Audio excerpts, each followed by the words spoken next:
Chapter 51, Red Zone 1. Kulu. Sky Road, the stage which held the second tutorial, and the giant tower that was located above at the island at the top. A large amount of water was rising up to the tower. To be specific, all the islands were falling beneath the sea at a very fast rate. It had already been a while since the water came up to the first floor of the tower, and the slowly rising water seemed like it would go over the third floor soon. Chiezek. The blazing third floor started to get flooded by the poisonous sea as all the flames started to get extinguished. A situation where it won't be long until the whole tower would be submerged beneath the sea. And a small door that was located at the top of this tower opened as somebody came out. A man in a mess who was covered in blood. Got him knit for that thing to come out at the very end. It took way too long. Hansu grinded his teeth. There weren't any artifacts that weren't damaged either. A few seemed to be in good condition, but they all turned into dust that scattered as if they had a problem with them. It seems I must renew them all. These artifacts couldn't be used in the red zone, where he will be soon anyways. And it wasn't really a waste if what he had gained was taken into account. Hansu, who threw out every artifact on his body other than the Nirmaha's ring, estimated the time and then clicked his tongue. There's 2 hours left now. 90th day. 2 hours before the tutorial ends. After seeing the way the water was rising, everything would be submerged after 2 hours. Most people would have already set off.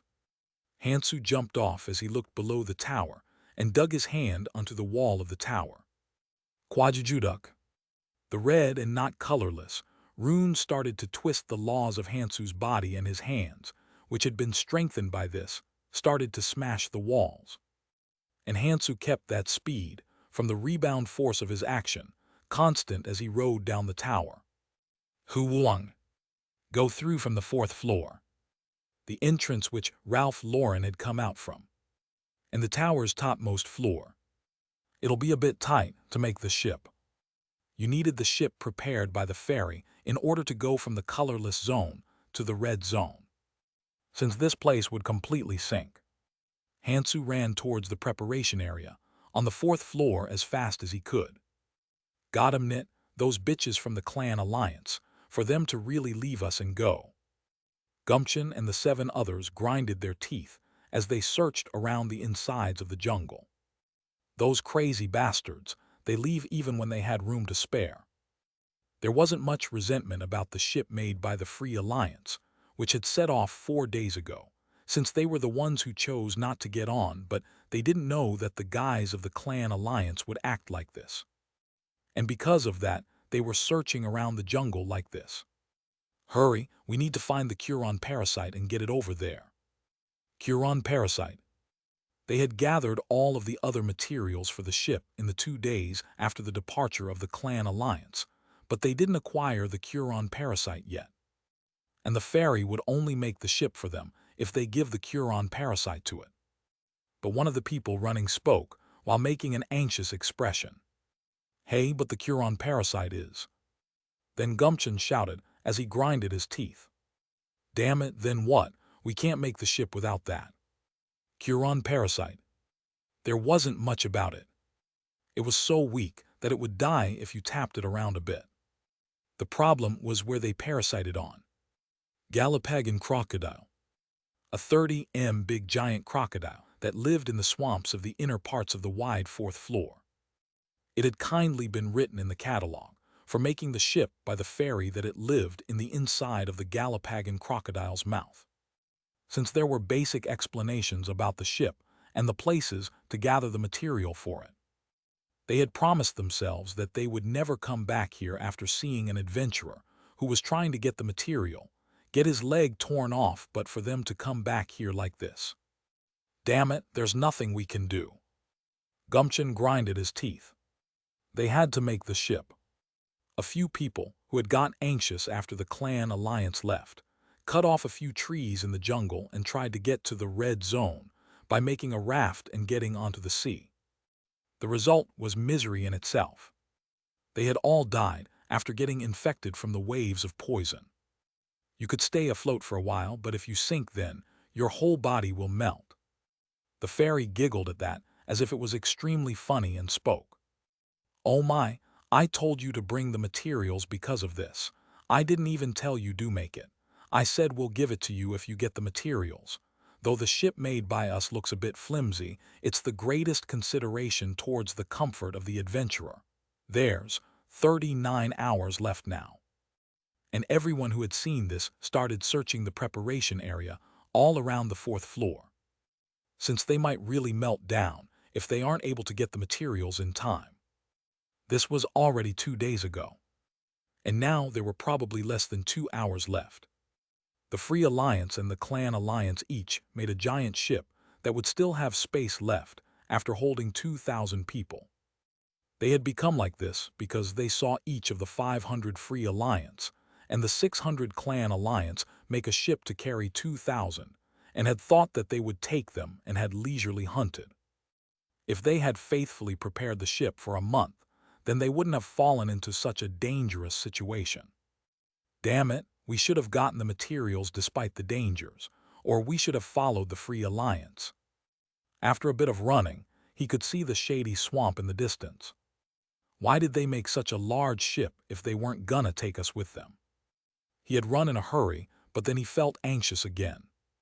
If the monsters they needed to kill in order to get the materials were easy, then they would have done so already. But as if it wasn't only him who had thought this, the footsteps of 6 others behind him were slowing down as well. And at that moment, a voice was heard above them. You aren't going to kill it, then I shall do it. Okay.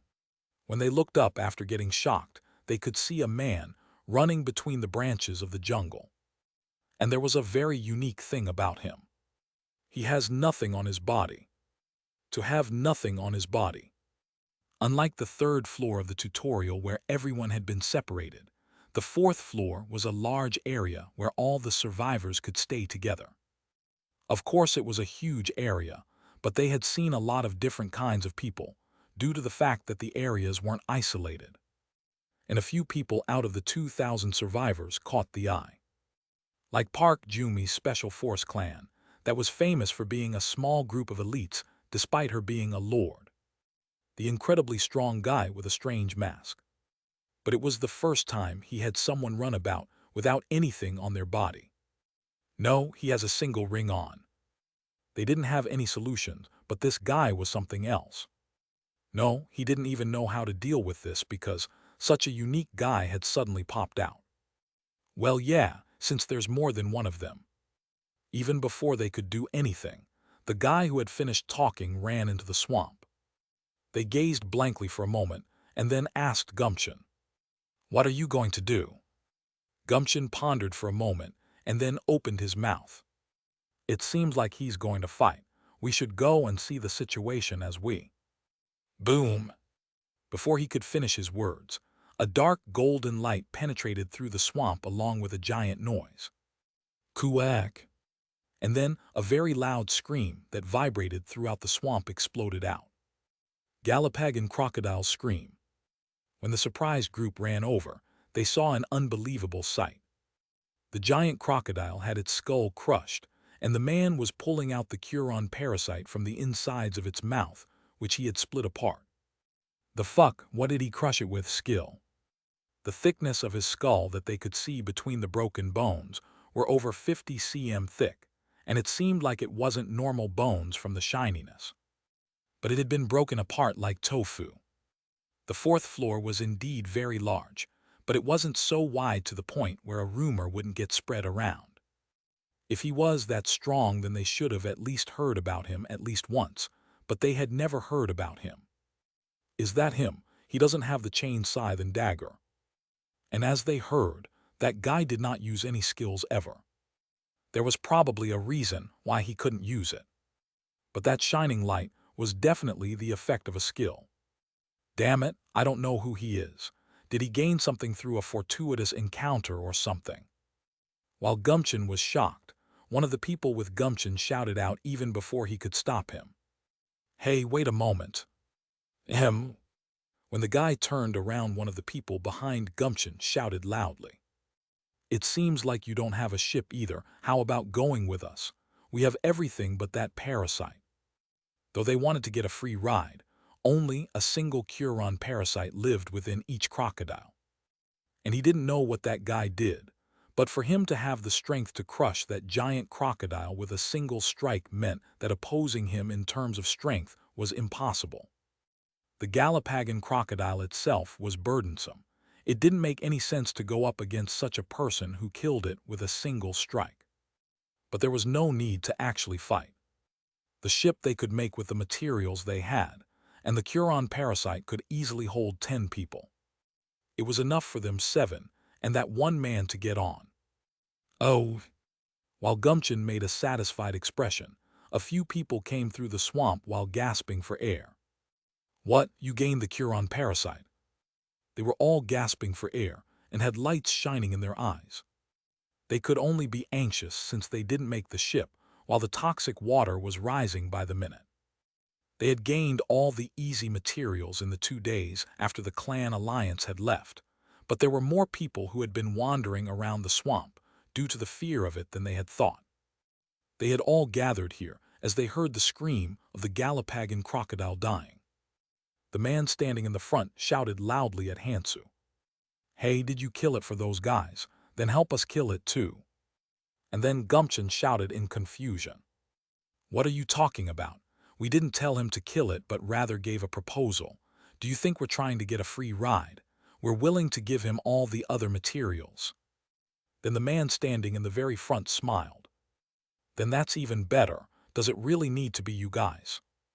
What? The man ignored Gumption and then shouted at Hansu. We have all the other materials as well, but our ship is a 20-man ship. We just couldn't get the ship because we didn't have the parasite that the Galapagos crocodile was guarding over. Isn't it better for you guys to go to a bigger ship? The man spoke with confidence. As he saw it, the amateurs over there had only 7 people. The ship they were preparing were probably a 10-man. On the other hand, they had 13 people, and had a bit more leisure, so the ship they had prepared was a 20-man ship of a slightly larger size. Wouldn't they be better? Gumption grinded his teeth at those words. It was just as he said. They looked at the ships that were crossing the dangerous-looking sea on the direction that the ferry had pointed to. It wasn't an issue of people on board. It was just that they would be safer the more materials they invested in order to get a bigger ship from the ferry to travel much more safely. The fact that a lot of people could get on was just a side effect. But it wasn't only Gumption who had become desperate at those words. There really wasn't much time left anymore. You bastard, if you do that then we have the materials as well, let's go with us. With us? Damn it, then at least get one for us each, we're all going to die. Hansu watched the chaos around him as he shook his head and spoke. I don't need those materials. What? I'll be making a 500-man ship. You guys use that by yourselves. Isn't this guy just a maniac, making a 500-man ship for himself? Johan, who had been making the 20-man ship, was speechless. Chapter 52, Red Zone 2. This bitch, is he saying that he's going to gain all those materials in the remaining time? Johan was speechless.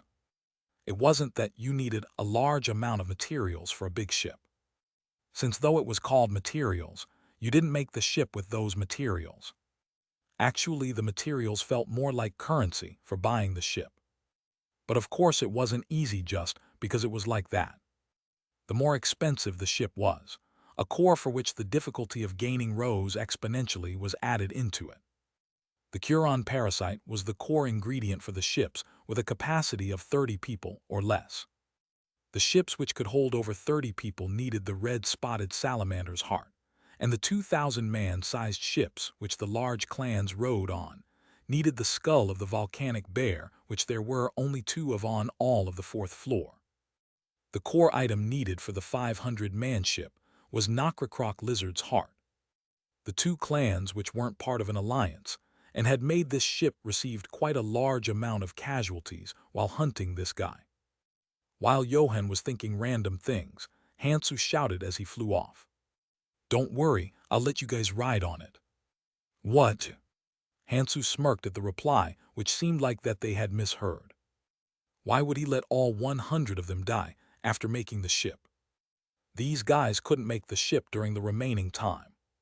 If you want to get on, then go chop down some aran trees and get some kelk's mucus sac. That's the fee for the ride. I'll see you at the entrance. Hey, wait over there. Johan shouted out in a panic, but Hansu had already disappeared into the distance. Everyone looked at each other as if they were guarding against each other, but then started to speak out one at a time. There were two choices: to either gain the ride fee like that guy had said, or to make the ship and leave like that. What do we do? Shall we group up and fight? We need at least 5 20-man ships in order to have enough capacity for 100 people. We need at least 10 Curon parasites. We can't kill 10 of them in 2 hours. Damn it. The fact that they had been gathered had actually become the problem. They could easily catch 3 or 4 since 100 people were gathered like this. But they couldn't make ships for all 100 people to get on with that. There will be a bloody battle. Got him, Nit. Johan frowned. Could that guy really gain all the materials to make the 500-man ship? Because then there was nothing much more to do, since they will be thankful to him too. But if he said that to make us calm down, he may just make a 10-man ship and leave like that. Then we won't simply die. If that happened, then they will at least break his ship apart. But why is he telling us to bring these? Kelk mucus sac and aran tree weren't part of the necessary materials, and the amount he had requested was quite a lot. If you take into account of the hardness of the aran tree, then all 100 people still needed to work hard after splitting up. First I'll move, since it was rather cheap fee for a ride. Please let us thank you. Getting abandoned once was enough, and soon everyone dispersed into numerous directions. Kulo. Nakracroc lizard. Hansu flew around and then whipped at the lizard's chin after making a tight tist. Boom! The dark golden light that had run up Hansu's arm gathered in his hands and then exploded. The lizard got hit in the head, tumbled for a while, and then died.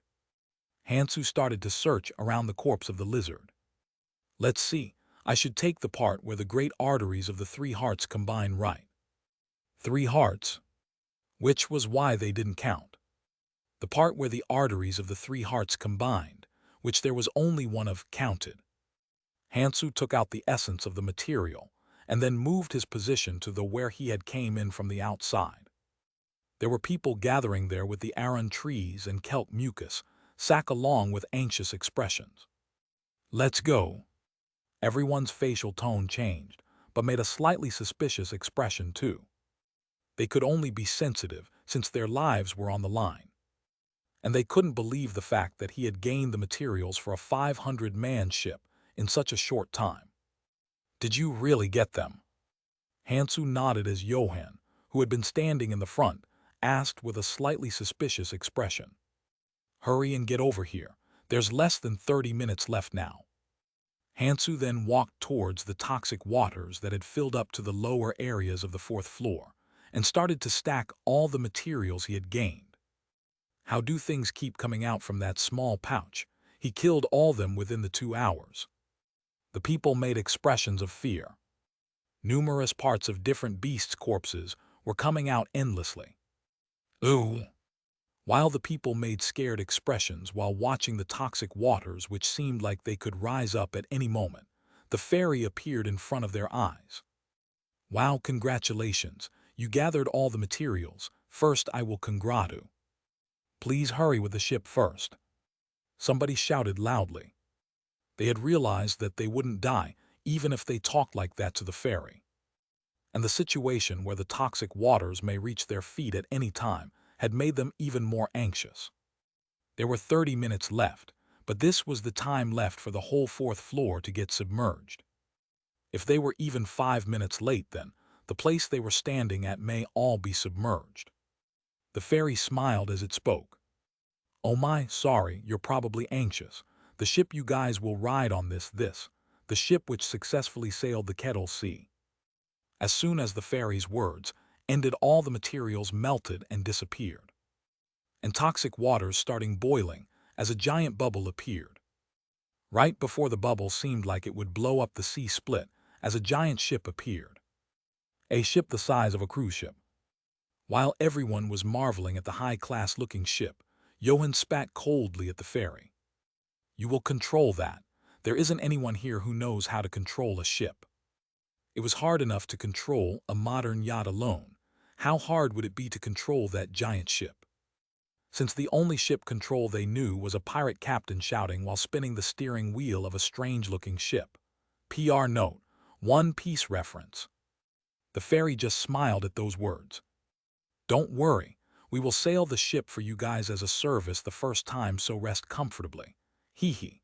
The estimated date of arrival is 3 days. If you leave it alone, it will go to the red zone, but if you want to change the direction, then the controls are in the middle of the deck. The controls aren't hard." Everybody sighed in relief. They were able to barely escape 30 minutes before they were about to get submerged along with the whole island. But Hwan frowned slightly. The first sail is free as service, and for them to allow them to turn direction. Doesn't that mean that there are going to be instances where they might have to change the direction of the ship? While Hwan was making a rather dirty expression, Hansu's voice was heard from above. "What are you doing? Get on. Bring the kelp mucus sacks and the wood." HNNG. Chiik. Uak, it got all the way up here. Hurry and get on, hurry. It wasn't that they were going to melt down right away, but they will melt down if they were to be submerged. As the toxic water started to melt the soles of their shoes, everyone flew their body up to the ship, along with the mucus sacks and the wood in a hurry.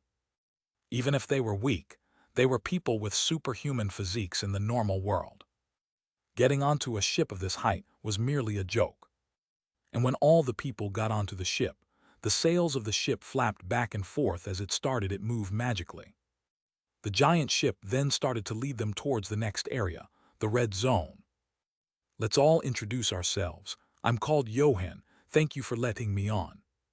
Everyone gathered on the deck of the ship and started to introduce themselves. Since no matter how much they liked or hated each other, they were on the same ship and be with each other for 3 days or more. And when it became Hansu's turn, everyone started focusing on him, since he was the person who got caught in the eye the most. He didn't have anything on. He didn't have any equipment on him. But he was strong. Hansu spoke as he looked at them. "I am called King Hansu." Everyone nodded their heads, and a few of the expressions brightened up. If a strong guy was a crazy guy, then it would be extremely dangerous. They had gotten on the ship due to their anxious minds, but if a guy this strong were to go crazy on a ship where they could not run away, then it would become very troublesome. But from the way he was acting, he was one of the few people who were still sane. Hwan nodded his head slightly on the inside. So it was this guy. This guy was extremely famous, since he had stood out since Central Island. But there was a question. There hasn't been anybody who has seen this guy in the tower. Even if they went to different islands, they were bound to meet on the 4th floor, since that was how it was structured. But there wasn't anybody who had seen this guy prior to the 2 hours before the departure. And because of this, they had thought he died, but for him to be alive. Well, there is no need to make trouble. There was no need to create trouble when they were going to be together for 3 days. As everyone's introductions ended, everyone looked around the ship with comfortable expressions and spoke out. "Anyways, are we going to rest like this for 3 days?" Everyone made blissful expressions. The 3 months of the tutorial was constant tensions and fighting. They could only feel comfortable since they were allowed to rest for 3 days in a rather luxurious ship. And as they went below the deck, they could see some delicious things as if they were services. But Hansu shook his head.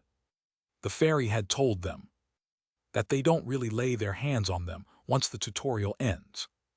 But that was basically because there was no need to anymore.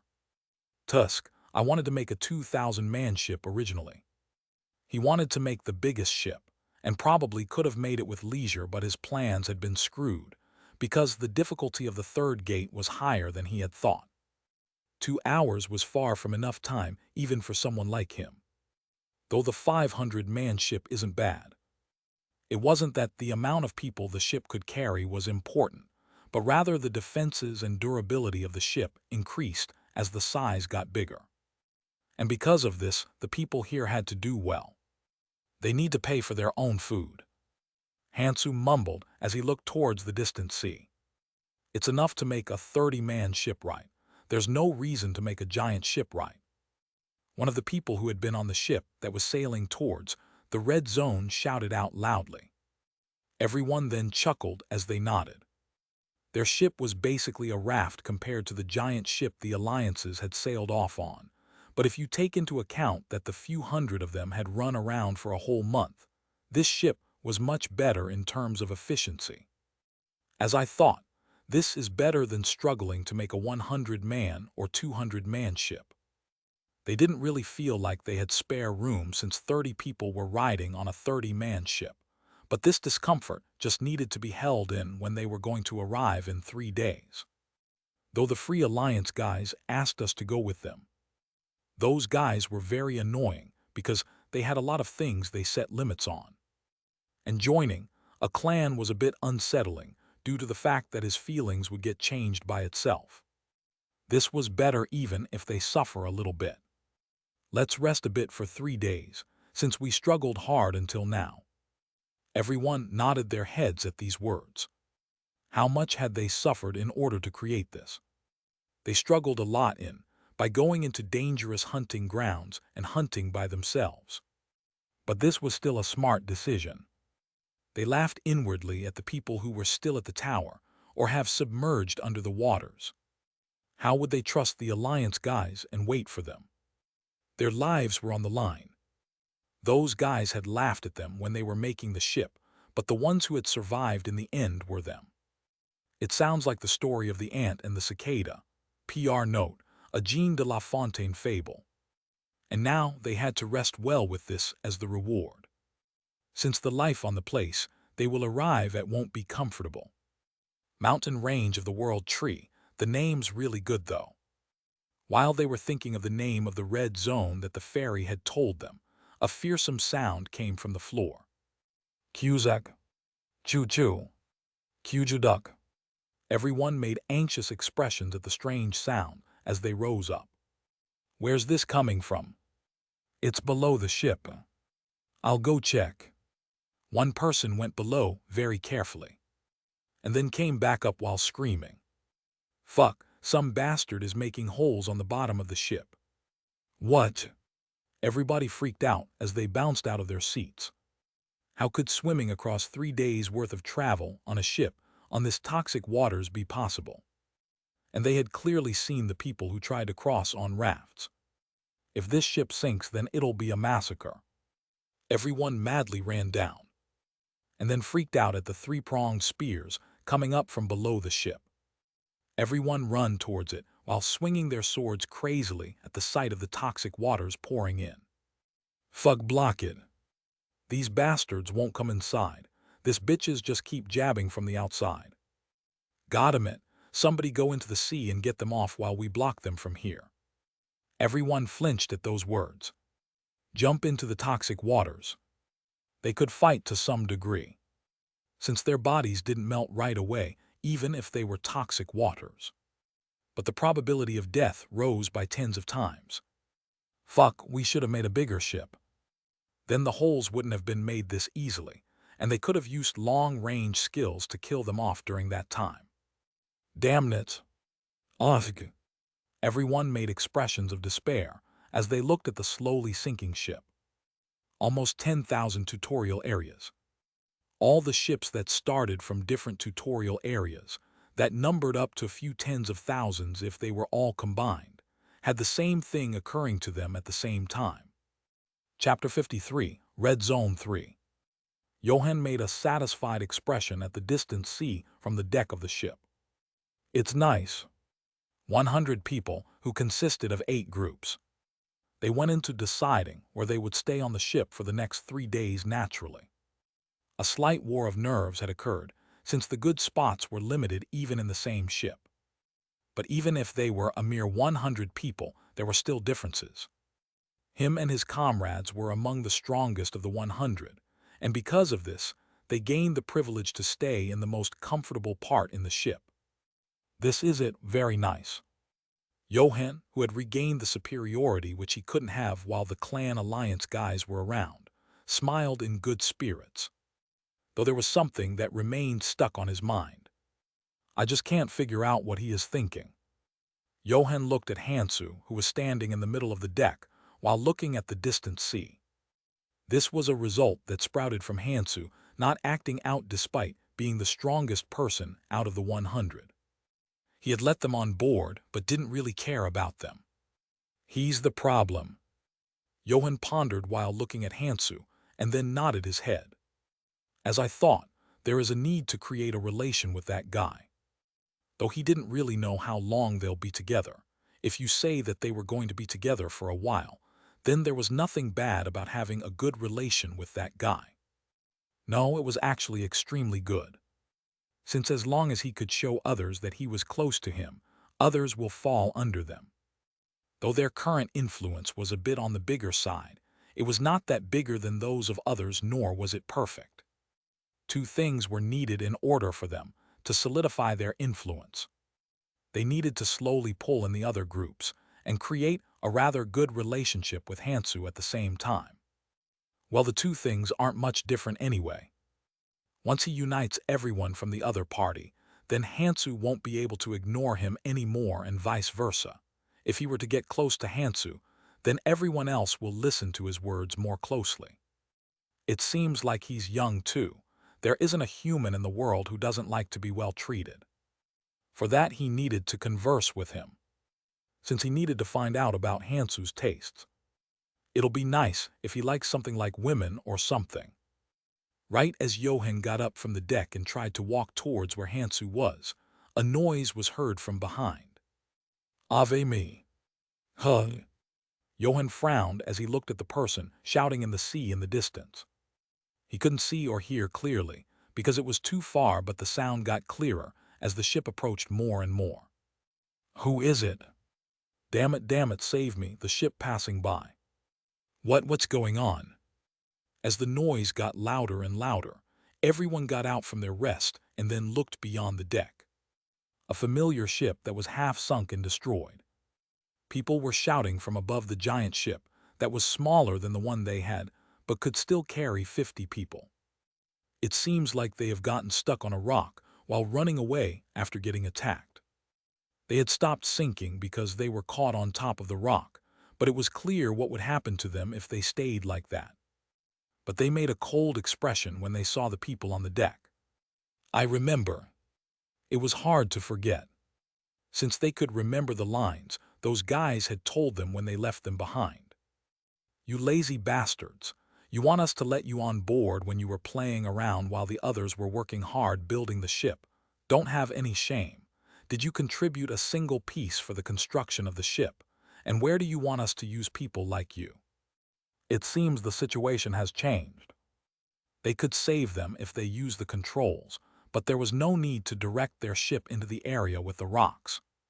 And those guys were well organized as a group and strong too. Once those guys come over on this ship, then the balance will fall towards those guys in it instead. That wouldn't do. Hwan laughed coldly and then shouted. Screw off, you bitches. You had a hata. The other people started to laugh too, since the view of others suffering while they were in safety was very pleasing. But while the people were laughing from this weirdly worked up situation, the ship started to tilt and turn. Huh, what is this? Who? The people panicked as they looked at the center of the deck. And Hansu was turning the controls with a leisurely expression in that spot. A few people grinded their teeth as they shouted. What? Why are you turning it? They could not look over those guys if they took into account of the despair they had felt when those guys left them behind. But to go save them by turning the ship into an area where there might be rocks. But Hansu shook his head. It's better to have more on board. We should save those we can, be friendly with them. The others shouted at Hansu's words. Goddammit, do you even know what's over there? That's a region of rocks. Being strong was being strong, but is he even allowed to ignore them all and decide on his own just because he has the power? Even if the ship was his, there were 100 people on board, so why would he take the path that lead to danger? Hwan was flustered from a different reason. What is that crazy guy even thinking? Hwan grinded his teeth. He didn't want to give up all 100 people and Hansu. No, this was just the start. He might be able to get bigger once he got to the red zone. If he gets the 100 people and Hansu around him with himself as the center, his influence will increase in size like a snowball. But if that guy acts the way he wanted like that, then he had to give up one of the two. Since he can't tie them together if they hate each other. Damn, it is because he's still childish. There was no point of having a lot of people if they couldn't group up. No, it was actually worse. They had understood this in the tutorial stage already.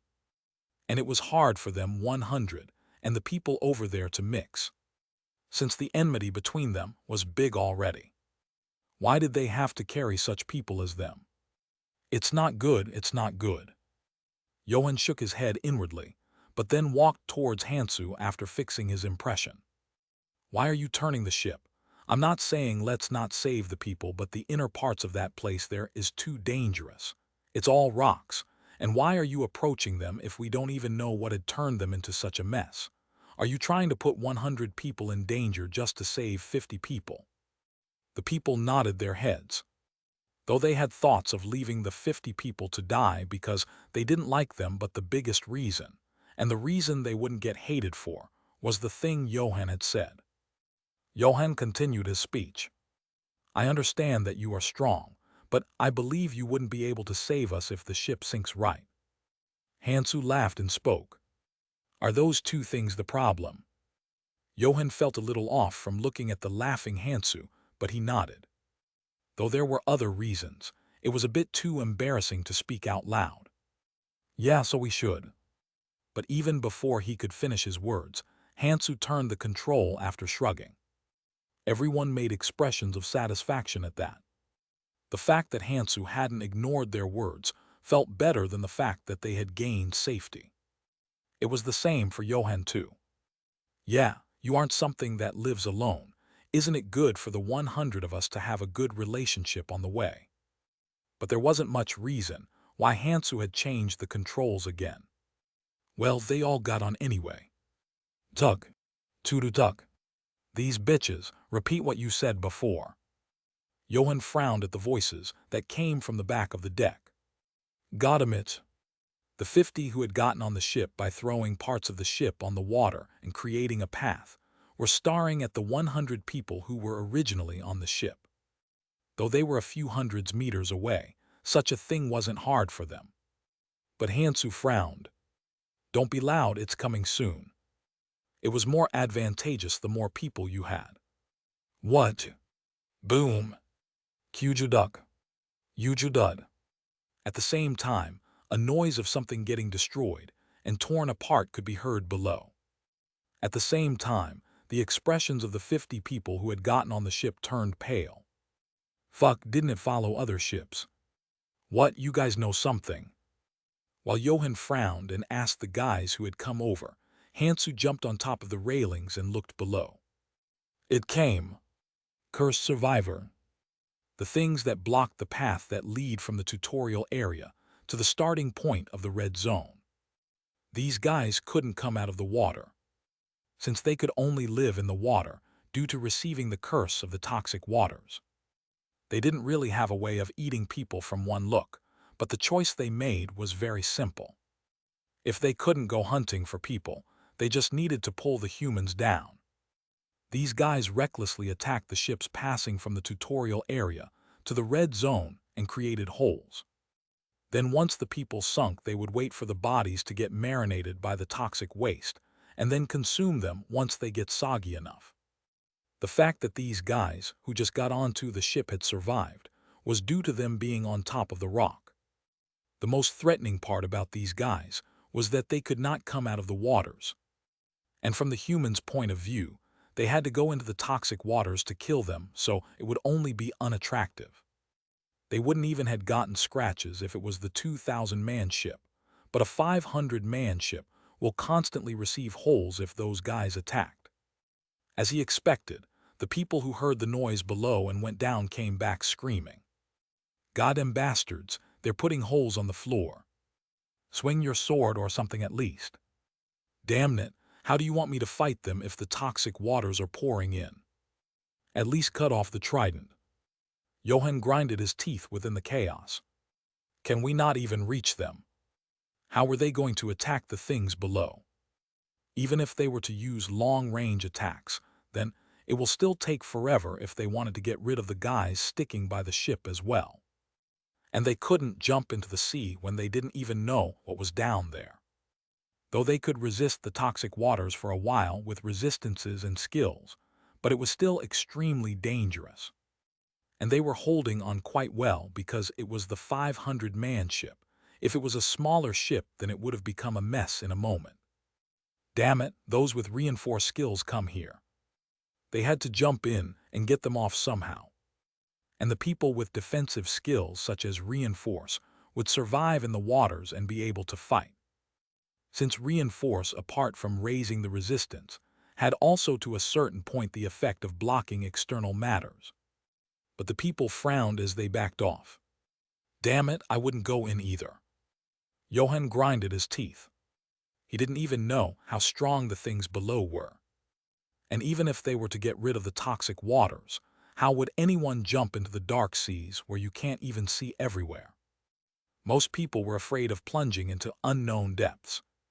Hansu spoke as he looked at them. I don't need you guys, so people with reinforced skills go down below and remove the tridents from them. Since the newcomers have all gotten on let's go pay for the meal, people with skills fight them by sticking close to the railings. What, hey, what are you trying to do? Hwan panicked as he looked at Hansu. The actions of Hansu, who was stretching his body while looking at the water below from the railings, was quite obvious. It means that he will go into the waters. Is he insane? Hwan panicked. That guy was not a guy who could die in such a lame way. Though he was strong, there were still things called attributes. This was an extremely unfavorable battlefield if one didn't have a skill like a shield. But Hansu wasn't listening to Hwan's words already. Demonic Dragon's reinforcement, let's see how good it is. The reward he had gotten for clearing the third dungeon.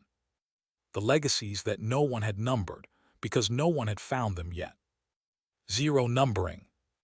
2 golden and dark lights surrounded Hansu as if they were about to explode from his body, and when his body could not be seen after getting shrouded in light, he jumped into the water. Qa.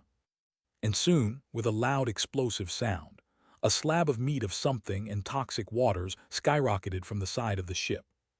Chapter 54, Red Zone 4. Chiik. Hansu's body was covered in 2 different colors, and the toxic waters from all around tried to get in and melt down Hansu's body, but the red runes endlessly sent mana into the demonic dragon's reinforcement, which covered Hansu's body. Good, it should at least be this much. Otherwise, the suffering he went through at the 3 gateways wouldn't have been worth it. The reward for the second gateway was runes. Killing the endless beasts and surviving until one gets to red runes. But that was basically the preparation for the third gateway. If the first gateway was a place prepared to reward the person finding it, the third gateway was a gateway for those who were truly worthy. And the third gateway that had appeared in front of Hansu, who had reached red runes, fighting the strongest things that he had experienced until now.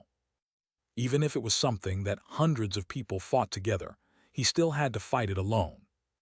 Even if it was something that the had just glanced at, as long as the testee had experienced it, then it will appear in front of them after getting adjusted to the red rune level. And the thing that had appeared in front of Hansu. Demonic Dragon. A dragon, the most well-balanced existences. They had a different origin from humans and were of a different grade as well. And among those born as such that have chosen the path of the demon, the most twisted being. Their power was something that couldn't even be explained with words. Hansu had seen it before when he had been traveling about in the deep parts of the abyss. And the humans who had seen it guarding the path on the way to the crystal decided to invest 3 more years in order to go around by penetrating through the territory of 2 ruler races. Since they had no confidence in winning at all, fighting 2 ruler races seemed better than fighting that thing. And he was very shocked when such a thing had appeared at the 3rd gateway in a weaker state. Since he didn't know that the things he had seen in the past will come out in a weaker state or not. I almost fainted. Even if they were all at the red rune stage, if the races were different, then the difference between each other was tremendous. Though that thing had only been at 0.01% of the red rune, Hansu still had to put his life on the line and fight it. And the skill that had come out after a desperate struggle. Demonic Dragon Reinforcement. Actually, this name was merely something that he had given it temporarily. Since the 0 numbering artifacts were things that only existed within the fantasies of people. The numbering series were the most outstanding things that the humans had found out and numbered. Of course, there were people who had made such thoughts as this. Wouldn't there be things that were far more outstanding than the numbering series that we haven't discovered yet? And these things were called 0 numbering artifacts. And in Hansu's opinion, the skill he had gained this time definitely had the qualifications for it. It's amazing. The number of runes within his body were jumping about crazily. Hansu, who was estimating on him the effect of the toxic water that was trying to burn his body, grabbed the neck of the cursed survivor that was charging at him as he nodded, and then pulled out its spine. Kyujuduk. As the spine of the survivor who had the form of a merfolk was pulled out, the survivor was shredded into bits. 7 good. Hansu sent in the power of the demonic dragon reinforcement within it, and then threw it around in all directions. Charuruk. The bone pieces, which had a tremendous amount of force, pierced through the waters and pierced into the necks of the merfolk-shaped survivors, who were fervently piercing holes on the bottom of the ship. He didn't know what they were shouting because they were underwater, but their rage could be clearly felt. They flapped their tails and started to charge at Hansu in a crazed manner. Hansu just dodged their tridents and then swung his hands around and crushed their wrists. Kyujuduk. They screamed as they dropped their tridents. Hansu grabbed that trident with his right hand and penetrated the necks of those who had been charging at him in a straight line. He then twisted his body to pull out the trident that was embedded in its neck, as he spread the spine that had come along with it all around like a projectile again. The merfolk who had seen this all hesitated. 12 out of the 30 of them had been eradicated just like that. And the attacks from above had been getting stronger, and the work of putting holes on the ship was getting harder to do the swords that had been coming out from the inside. If this continued, then they would all get massacred before they could sink the ship. They looked at each other and then retrieved the trident as they started to retreat quickly. Trident, this is pretty useful. The durability of those guys were so good that it wouldn't melt in the toxic waters. Though the durability slowly decreased when in contact with air, but it was good enough to use for 3 days.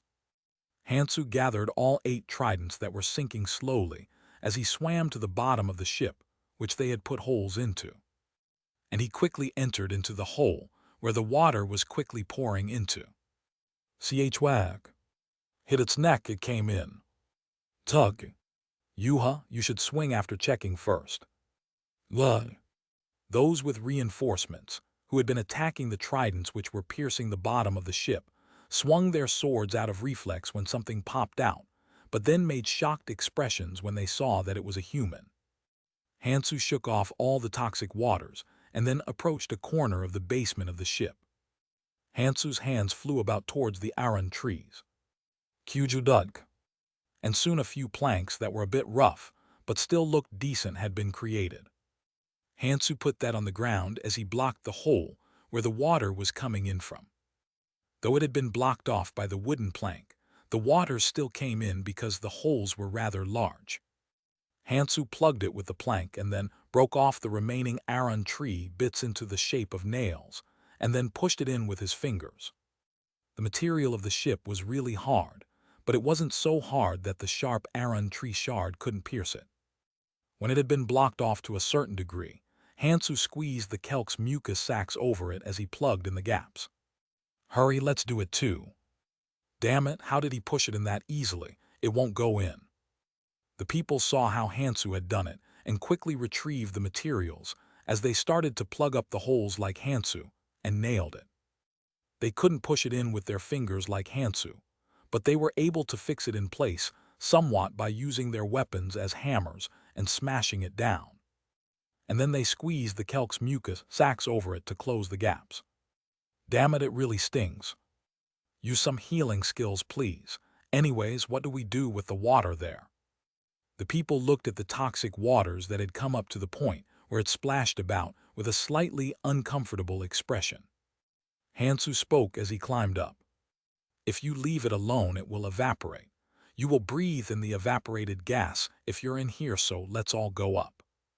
It was okay above since the air dispersed it away, but your health will decrease if you breathe it for prolonged amounts of time in an enclosed space. Yuhuk. Everyone started to quickly head towards the deck at those words, since nobody wanted to breathe in the evaporated gas of the toxic waters. Hansu came up and breathed in deeply. Though my health decreased slightly, this is rather amazing. There were people who were cautiously looking at the sea on the top of the ship.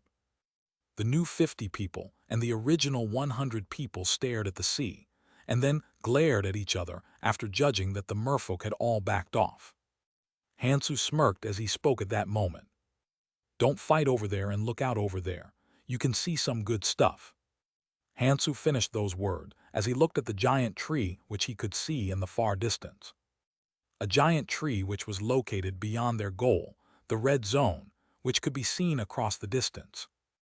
Hansu looked at the dried-up trunk of the giant tree that pierced the clouds as he mumbled inwardly. Dead World Tree. The background and the foundation of the World Tree Mountain range that they were going to work on from now.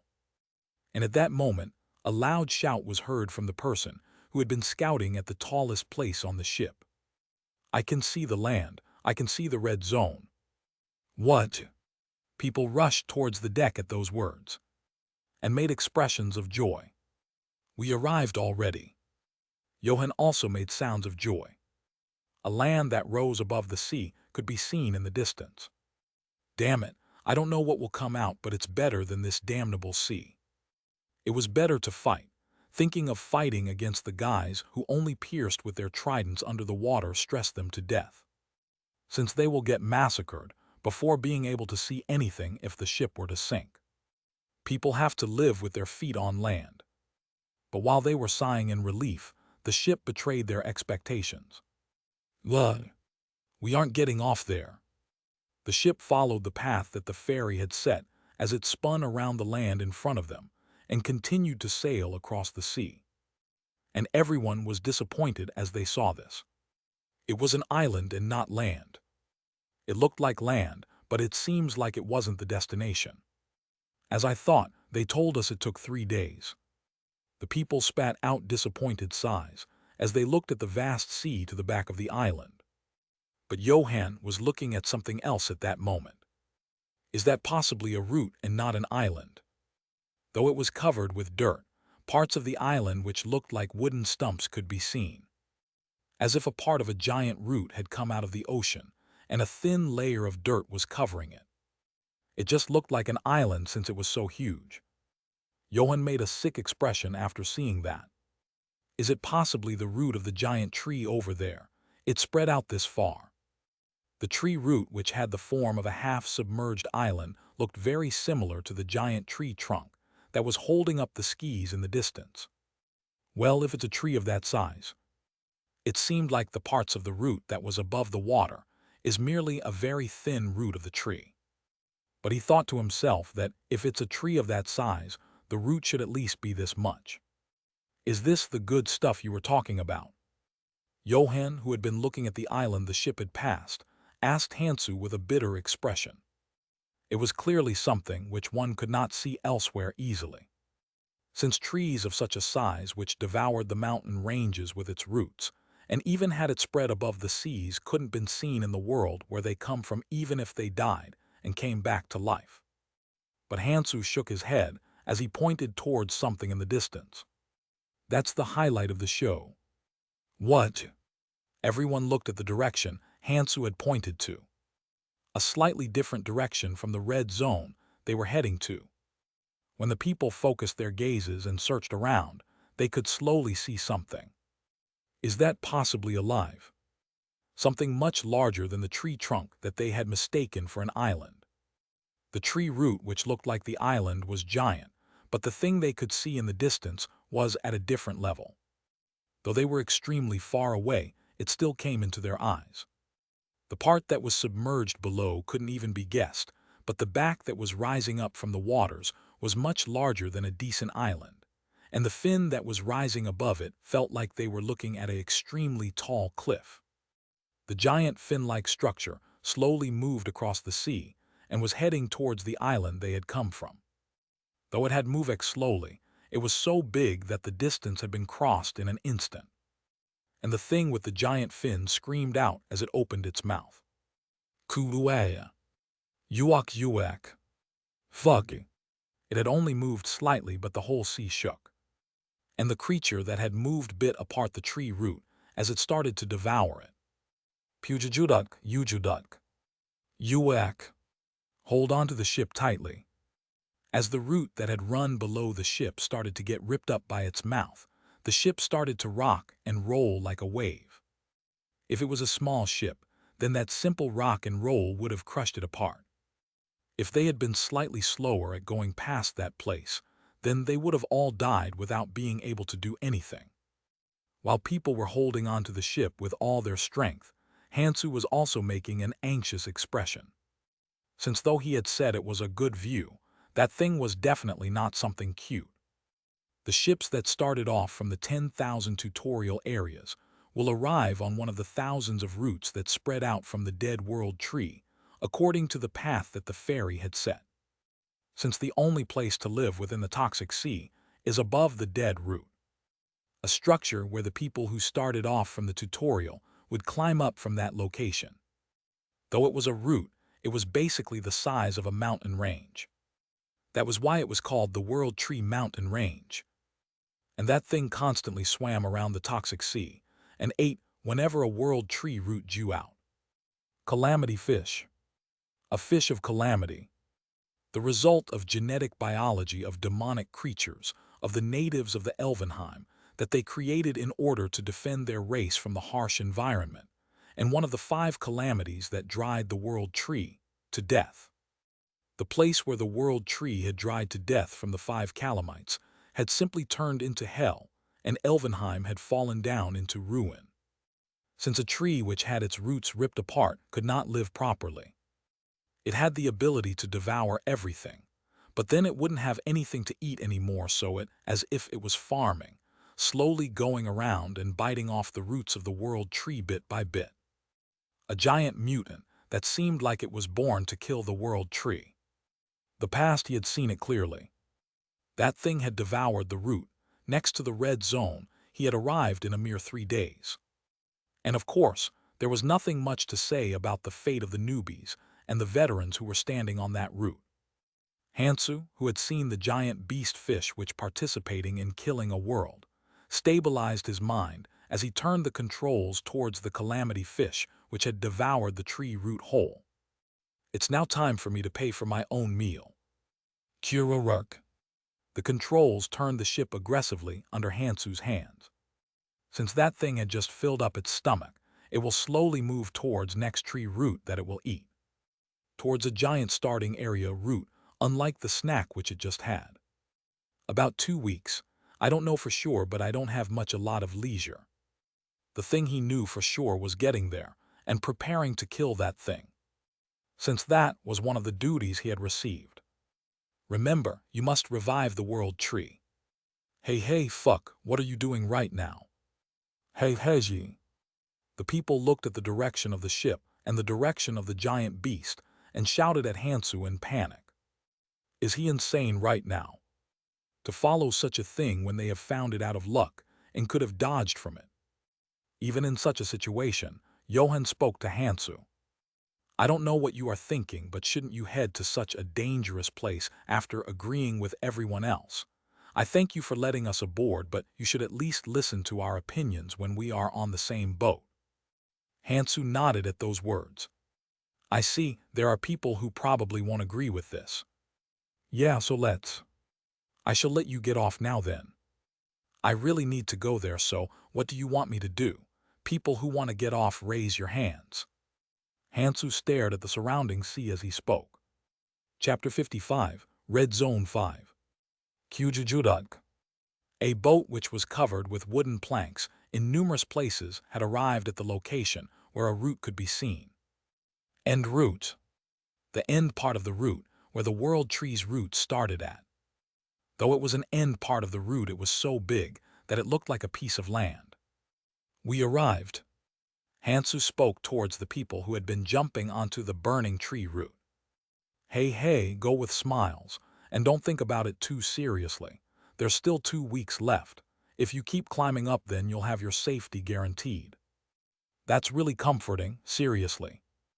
They could still see the images of the movements of the thing that they followed on their boat, that ripped apart the island-like tree root. Damn it, I should get away fast. Johan, who had yet to calm down his anger, looked at Hansu coldly and then started to ponder. What do I do? Do I stick with him a little longer? Johan glanced at Hansu. He has yet to push them away. And as he heard it, this guy seemed to have a weird psychic power. It would helpful if he took him. But Johan shook his head as he looked at the 150 people who were glaring at Hansu with eyes of resentment. I don't think we can go together with that guy.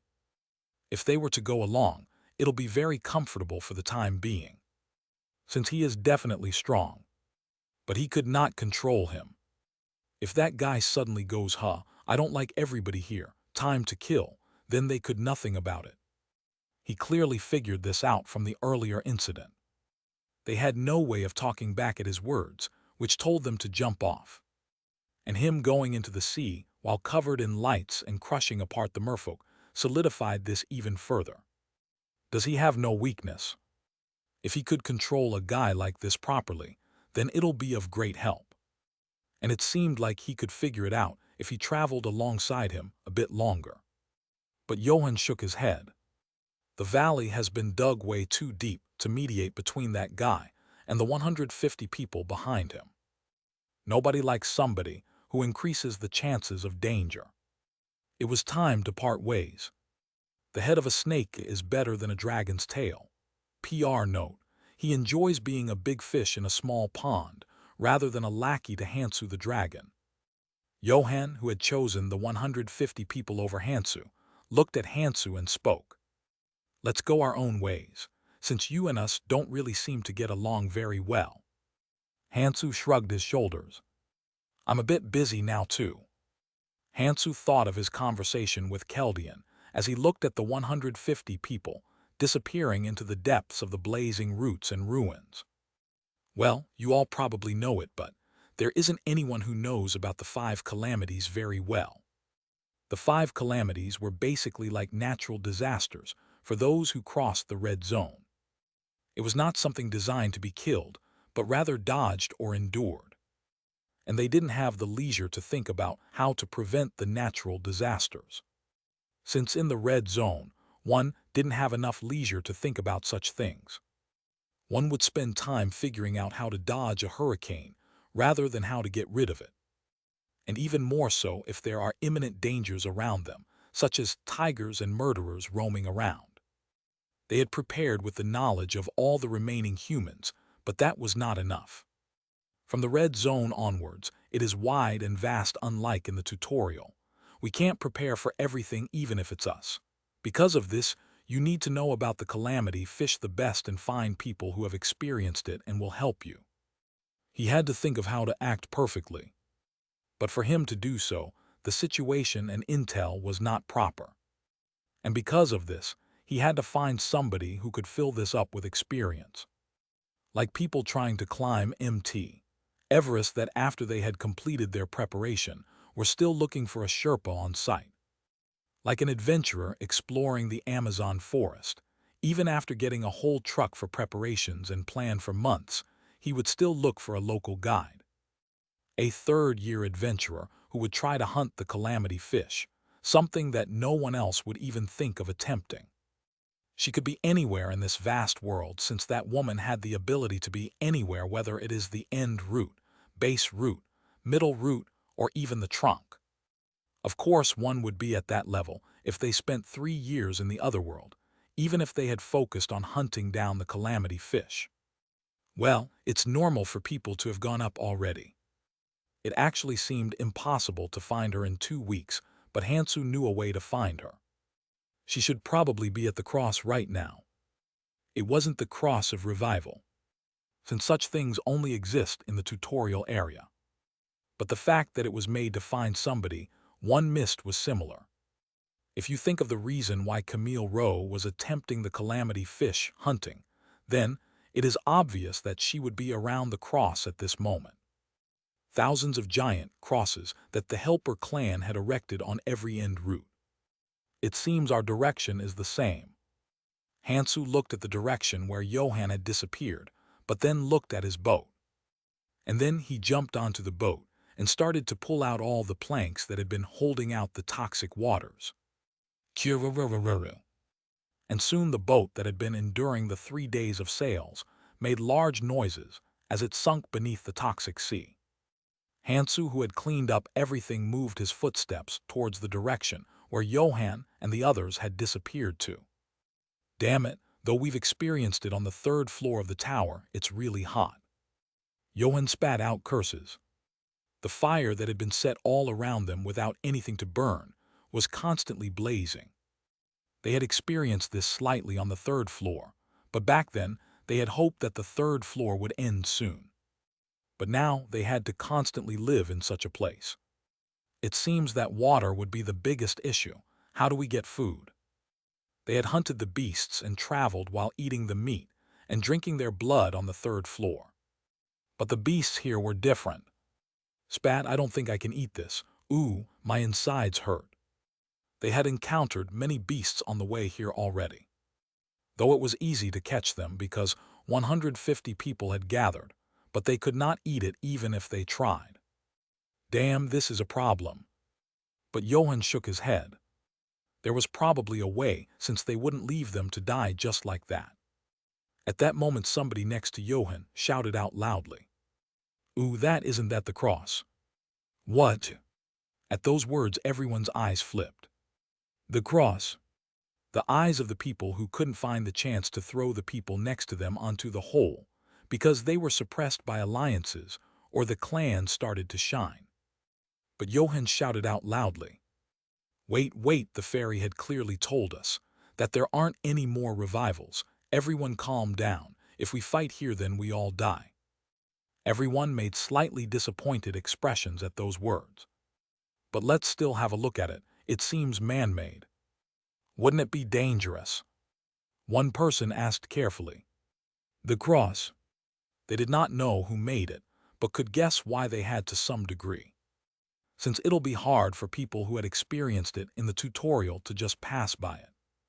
It was in order to attract people that it copied that cross and was made of steel.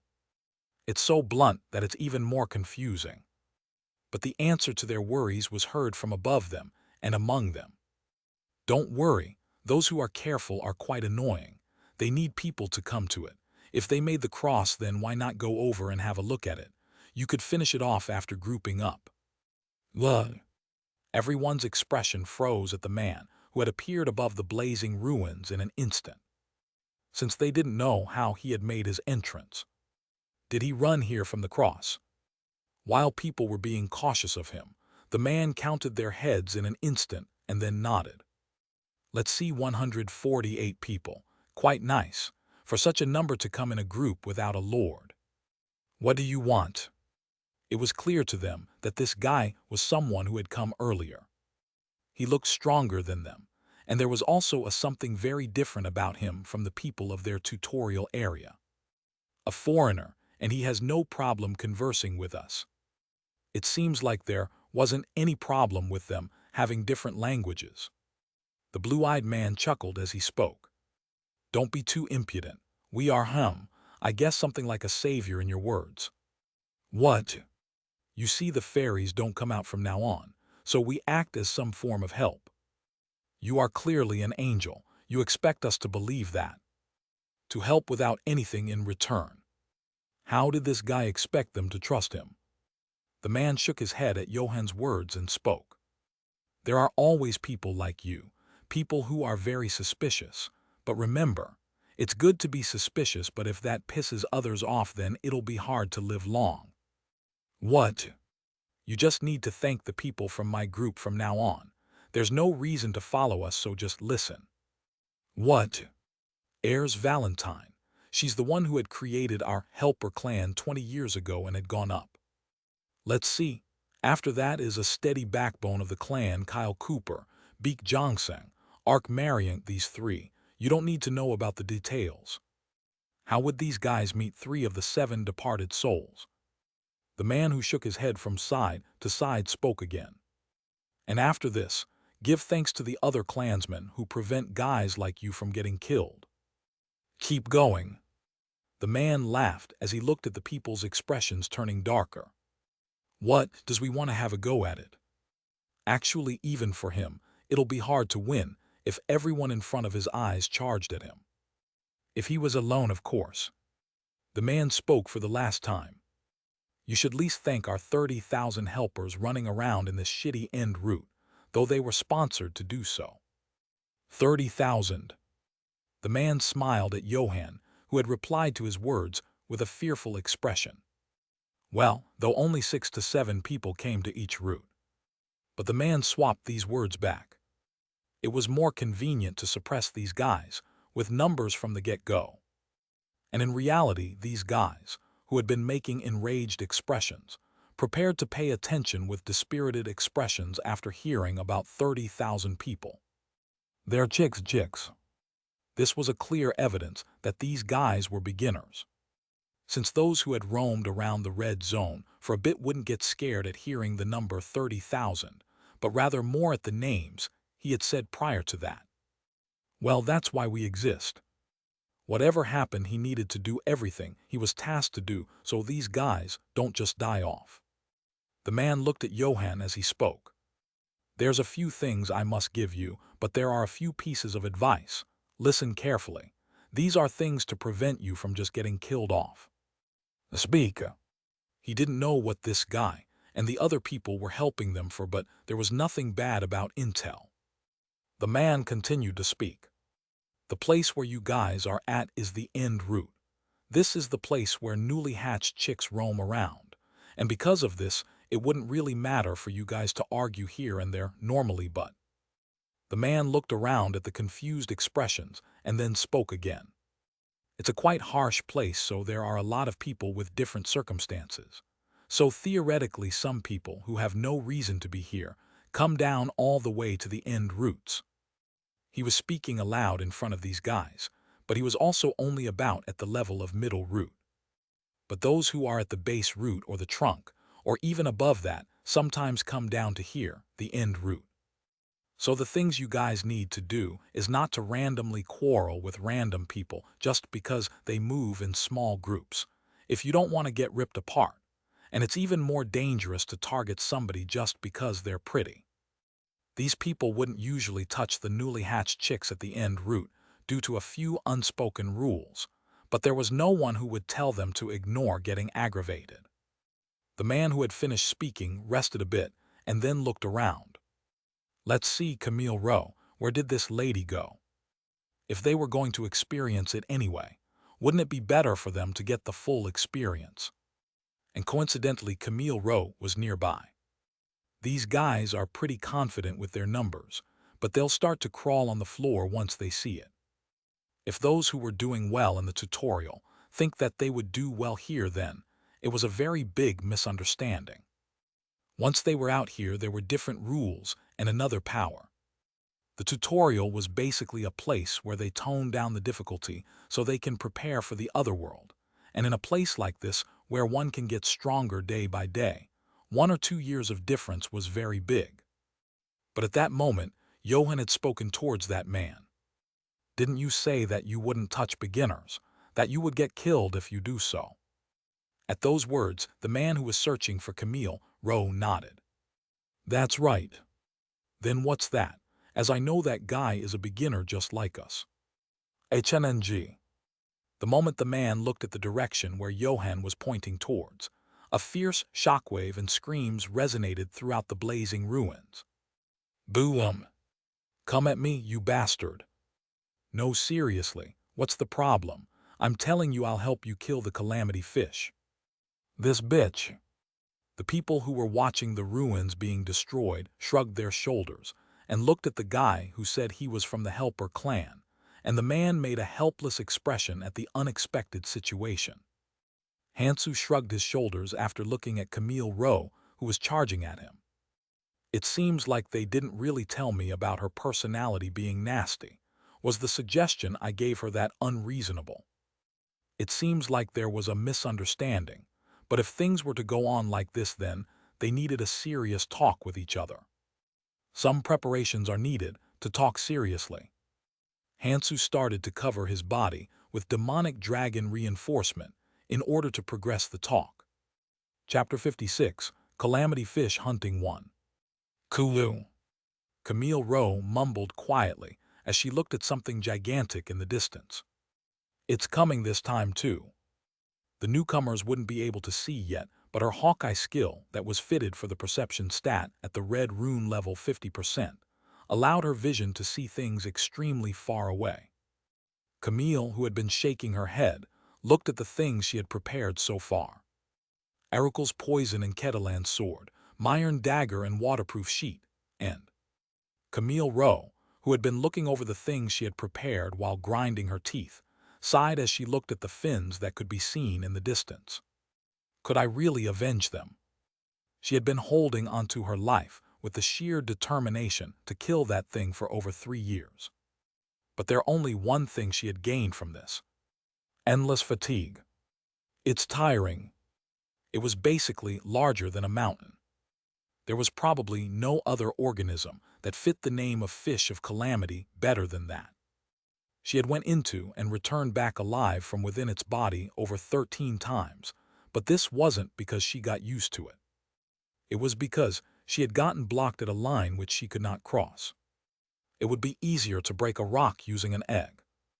It felt like she was digging a mountain with just a spoon. And as she continued, the loneliness just amplified. Since there wasn't anyone who wanted to help her in her plan of hunting down the calamity fish. If a really strong guy, or someone who actually wanted to do it together existed. Camille, who had been making a tired expression, shook her head. No. If it was something that could be caught just like that, then she would have done so already. While Camille was shaking her head while clenching down onto her teeth, a voice calling her name could be heard. Camille Rowe, right. At those words, Camille made a cold expression as she surrounded her body with reinforcement and activated Knight's golden armament skill, which protected her from sudden attacks. With this, she could defend her body against existences of the trunk. People who purposely searched her out are more dangerous than people whom you meet by chance. Camille Rowe, who had held up the short dagger from her waist, held up spear up towards her back where the voice came from, but then sighed instead. It's a newly hatched chick. She felt stupid for getting tense from getting her name called. She couldn't figure it out from his looks, but she still knew from one look. Not having any artifacts was secondary. He didn't have the juicer, which one needed in order to not starve in the World Tree Mountain range. Even if he lost it, if you take into account that the Helper clan always supplied you with it, meant that this guy was a chick that hadn't even finished the Helper's instructions. Anyways, how did he figure out my name? But Camille's tension exploded again with the following sentence. There's a few things I need to talk to you about the Calamity Fish. Let's have a talk. Calamity Fish and herself. There was only one kind of people who would come find her if you take into account these two things. Are you perhaps a quadratus? Damned guys, are they trying to disturb me again? Quadratus. People who worship the four dirty beasts that gnawed upon the world tree, along with the Calamity Fish. Of course, they didn't have a good relationship with her, who tried to kill the Calamity Fish. Hansu mumbled inwardly at Camille's words. I remember, they thought there were only 4 of these. He would have thought so as well if he hadn't heard the stories from the original inhabitants of this place, the Elvenheims. Hansu shook his head. I'm here because I have an interest in hunting the Calamity Fish, so I need your help. Camille was flustered. Does that thing really look that easy? The fact that he knew about the Calamity Fish meant that he had seen it on the way here. There was nothing surprising about it, since it wasn't hard to see it as long as you don't get crushed by it. Actually, it was hard to miss something so big. But to think of hunting it down after seeing it. Camille started to get slightly pissed. She had tried and only increased her despair. But this newly arrived chick was talking about the Calamity Fish as if it was going to the lake to fish. And even asking her to help. Camille breathed in and out deeply. Yeah, why am I trying to argue with a first year?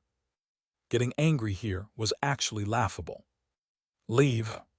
The moment Camille spat out a word and turned around, Hansu opened his mouth.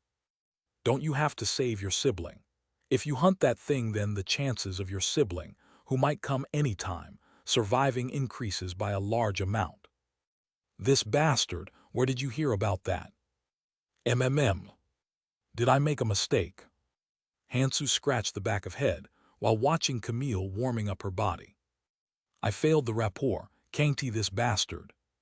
Hey, it's simple. Just share a secret that only you two know. Then the female will loosen up her guard. Wait, let's talk about it. Talk. Shut up. Boo-wum. Boo-wum. Camille's short spear sliced their air. Orange's short spear drenched in poison. Something which Camille had attained 2 months ago at the base root. The hardness and sharpness had saved Camille from dangerous situations multiple times now. Camille's short spear, which was filled up with great fear reinforcement, swung down at Hansu. She didn't really have thoughts of reinforcing the edge either, since she just wanted to beat him down despite being quite infuriated. But her thoughts were completely different now. Duck. This bastard, he's a beginner. The flying spear met with his fist and got deflected to the side. Camille looked at that scene with disbelief. With a guy who doesn't have anything on, damn it, this is really embarrassing. A guy who didn't have anything on his body. There was no beggar like this. But she could guess too, as why he didn't have any artifacts left. I can't even imagine what you need to go through in order to gain something like that. This guy was not a normal guy, if you just take into account of the fact that he had attained that dark golden reinforcement without anything else. You couldn't gain anything for free in the tutorial stage, which meant that in order to attain something like that, he had gone into an equally tricky place. All the artifacts that he had previously would have all been smashed apart. Kugagagung. Damn it, he blocked it again. Camille grinded her teeth as she looked at her short spear, which was just about to lose its edge. That reinforcement's defense was so high to the point that he was blocking her spear's attacks with his bare skin and even dulling the edges of it. Damn it, the density of the magic force. Mana reinforcement. One of the 3 factors that determined the value of the reinforcement. It amplified the durability of the weapon or armor that was covered with the reinforcement, and as well as the destructive power. For it to have such an amplification, even when it was over bare skin. She wouldn't really say anything if it was just that. How high is the amplification of the runes? PR note, how much stats are improved by the reinforcement? The second factor in determining the quality of the reinforcement. With just these 2, she could tell the quality of the reinforcement this guy has is high beyond reason. Since she had never even seen something like before. Camille, who had been fiercely fighting with him, bit her lips. She felt like dying from embarrassment, due to the fact that she was fighting on par with a first year who didn't even have any artifacts, but she had to acknowledge what she had to. She could not win at this rate. But she had a hidden card which could turn the situation. With this much, if I use the special skill of my great fear reinforcement. Camille thought up to this point, and then pulled back her body instantly. Hansu spoke to Camille, who had made distance from him, and was glaring at him. Are you done? You aren't gonna keep going. Don't you have more things to show me? Camille clenched her teeth as she spoke. You think I'm stupid? You didn't even use the special skill.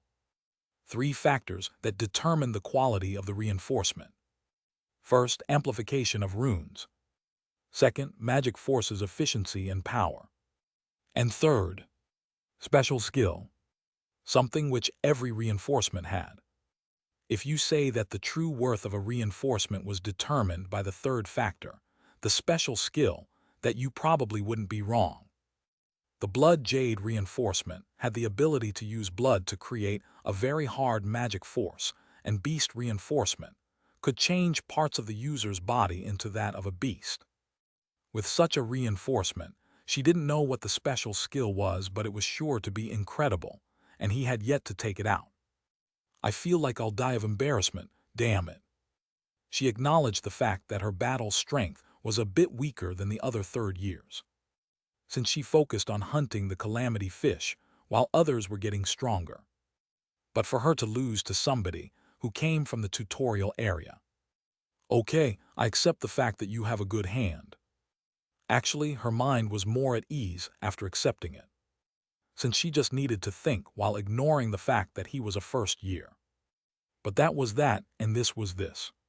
Camille, who had calmed down, looked at Hansu as she spoke. You aren't thinking of beating down the calamity fish with just that right. With just that trifling ability. She had thought that he didn't really have anything, but nothing changed, even after she found out that he had something. No, this was actually more infuriating. Since the fact that he had come here to hunt the calamity fish, with just that battle power alone, was quite absurd. If you could beat that down with battle power, then everyone would have charged at it and beaten it down already. The amount of people who had been eaten by the calamity fish over the past 20 years had reached tens of thousands.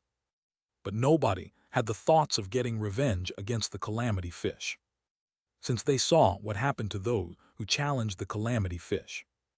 And those who had experienced it were just unlucky. If it was easy, then why would I have come to you? I came because it's hard, help me, I have a plan anyways. He wouldn't have come to Camille if that was something he could beat down with strength. Camille's expression turned colder and colder. You really talk with ease. If you came to me thinking that I'll be of help to you, then you have a huge misconception. You think I have something great. It seems like he had heard something about her, and come to find her, but that was a huge misconception. A person who tried hard to hunt the calamity fish. Those were nice words. But reality was that she was just a retard. But Hansu just shook his head. You have gone in and come out from the calamity fish before. I just need that experience and the preparations you have made. Camille smirked at those words. I have indeed gone in and come out before, but I have done just that. Camille, who had taken a breather, opened her mouth with a cold expression. I hope he gets lost after hearing this. It was tiring to go against him. Camille opened her mouth resolutely. Listen well, you bastard. On the first challenge we left behind 27 people inside that thing. Only I came out. The only thing we gained was how the scales felt like. That thing had gulped down the tree root that her parents were on. While she was away for just a moment, the root where her parents, whom had come with her and had lost an arm to save her and crossed the tutorial together with her, had been devoured whole. If Camille herself was a bit unluckier, then she would have been eaten just like that too. Of course, Camille was filled up with rage and gathered 27 comrades in similar situations as her, and proceeded with her plan. The result was misery in itself. But people in the red zone weren't really surprised, since this was the estimated result. They didn't even laugh at her, since nobody would laugh at a kid who lost after going against an adult, since it was an obvious thing. And then, on the second attempt, I gathered 118 people who were filled up with greed and then went in, though we did go in a bit deeper this time, and since 2 people had survived back, it was a huge progress, right? From the third attempt, nobody helped me, so I climbed up and down as I prepared for it and attempted it 10 more times by myself, and I failed them all. What kind of help do you want from somebody like me? The only thing you have seen is the outer part of that thing. You presumptuous bastard. Huh, what do you know? She started out calmly, but by the time she finished, she was close to crying. 13 attempts.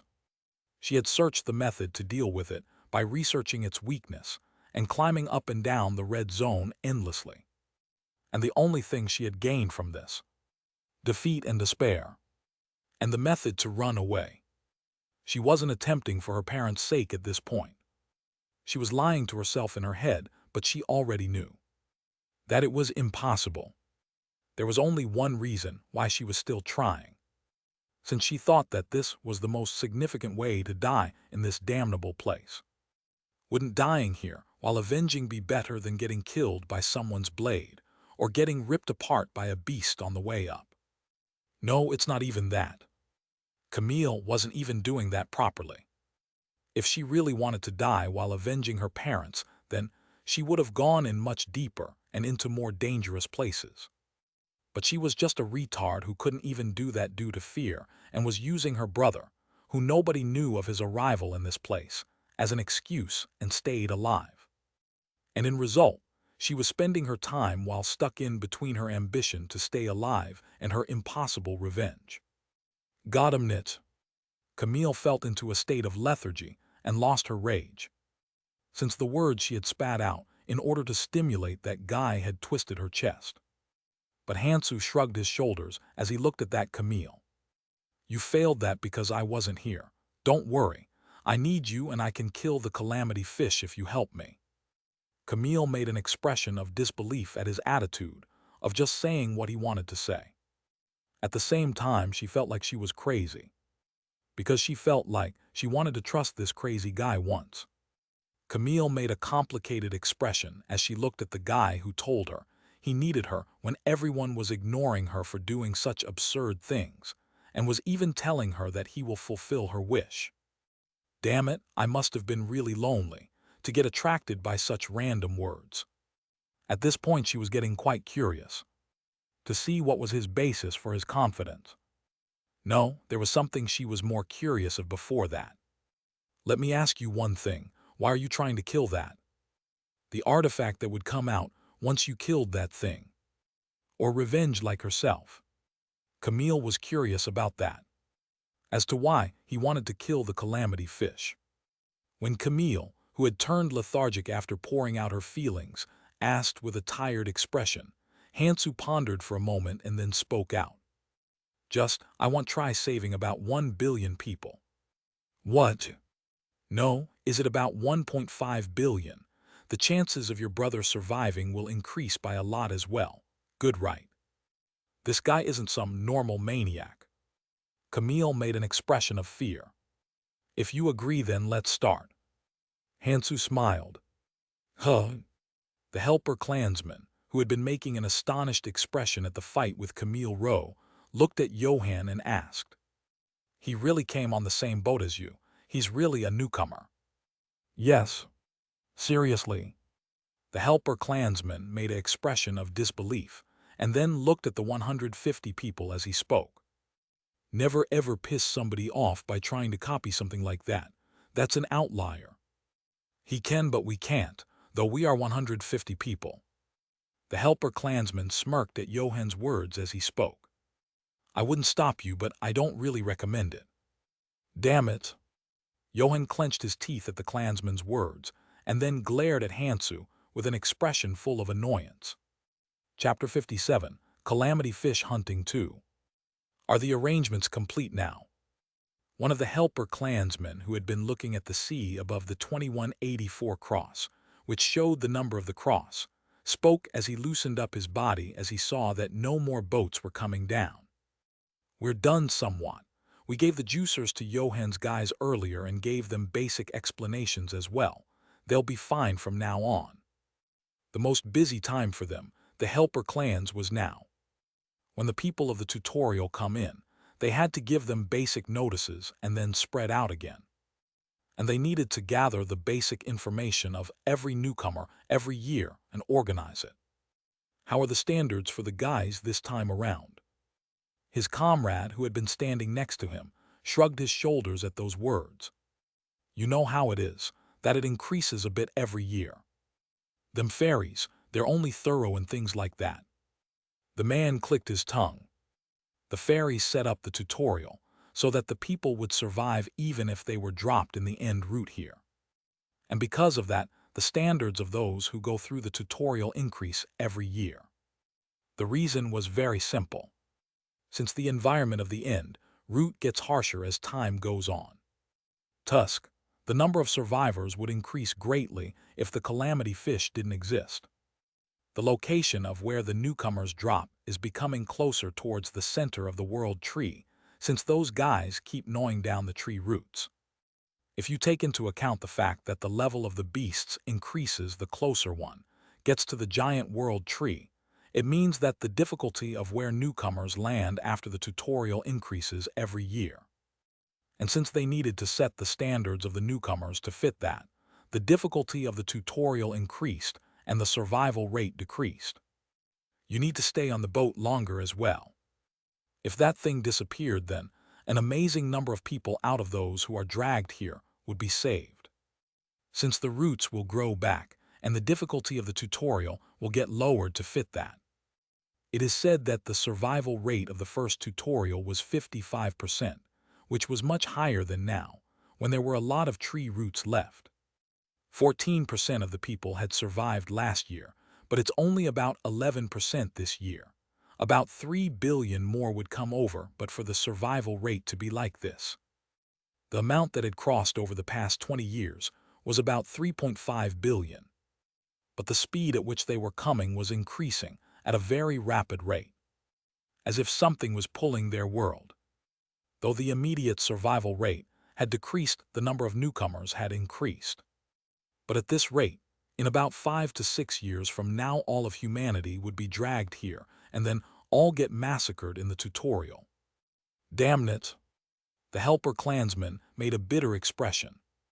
Since the chances of his family being part of those who would get massacred was very high. If the difficulty of the tutorial gets reset because the calamity fish disappeared and the roots grow back, then the number of people will increase greatly. But sadly, the calamity fish was not something humans could deal with. Well, it seems like some strange guys are popping out due to the increased difficulty, though. And the man stared at the guy standing in front of Camille Rowe in the distance. A guy who had fought back and forth against Camille Rowe despite being a newcomer. No, he didn't even fight back and forth, since the newcomer seemed to be much more calm, even to his eyes. He didn't have any skills or artifacts, but he was still at that level. The rumors of this guy will get spread very fast. A scout might even come. The man who was standing atop of the cross mumbled inwardly as he looked at the guy walking towards him. Camille laughed absent-mindedly at Hansu's words. Damn it, whatever. It wouldn't be bad to fail for the 14th time anyways. She was going to make the attempt anyway. What difference would it make to take this ambitious guy along with her? Hansu opened his eyes wide at Camille Rowe's words and then looked at her. What are you saying about failing? There's no time. We are definitely succeeding. If you failed about 13 times, then it's about time to succeed once. You prepared to escape from it as well. Perfect. Let's go. There's no time. There's 13 days and 18 hours left. If you take into account that thing's movement speed, then it'll arrive around then. But that was basically the time limit. It was better to prepare as soon as possible and kill it off in the distant sea.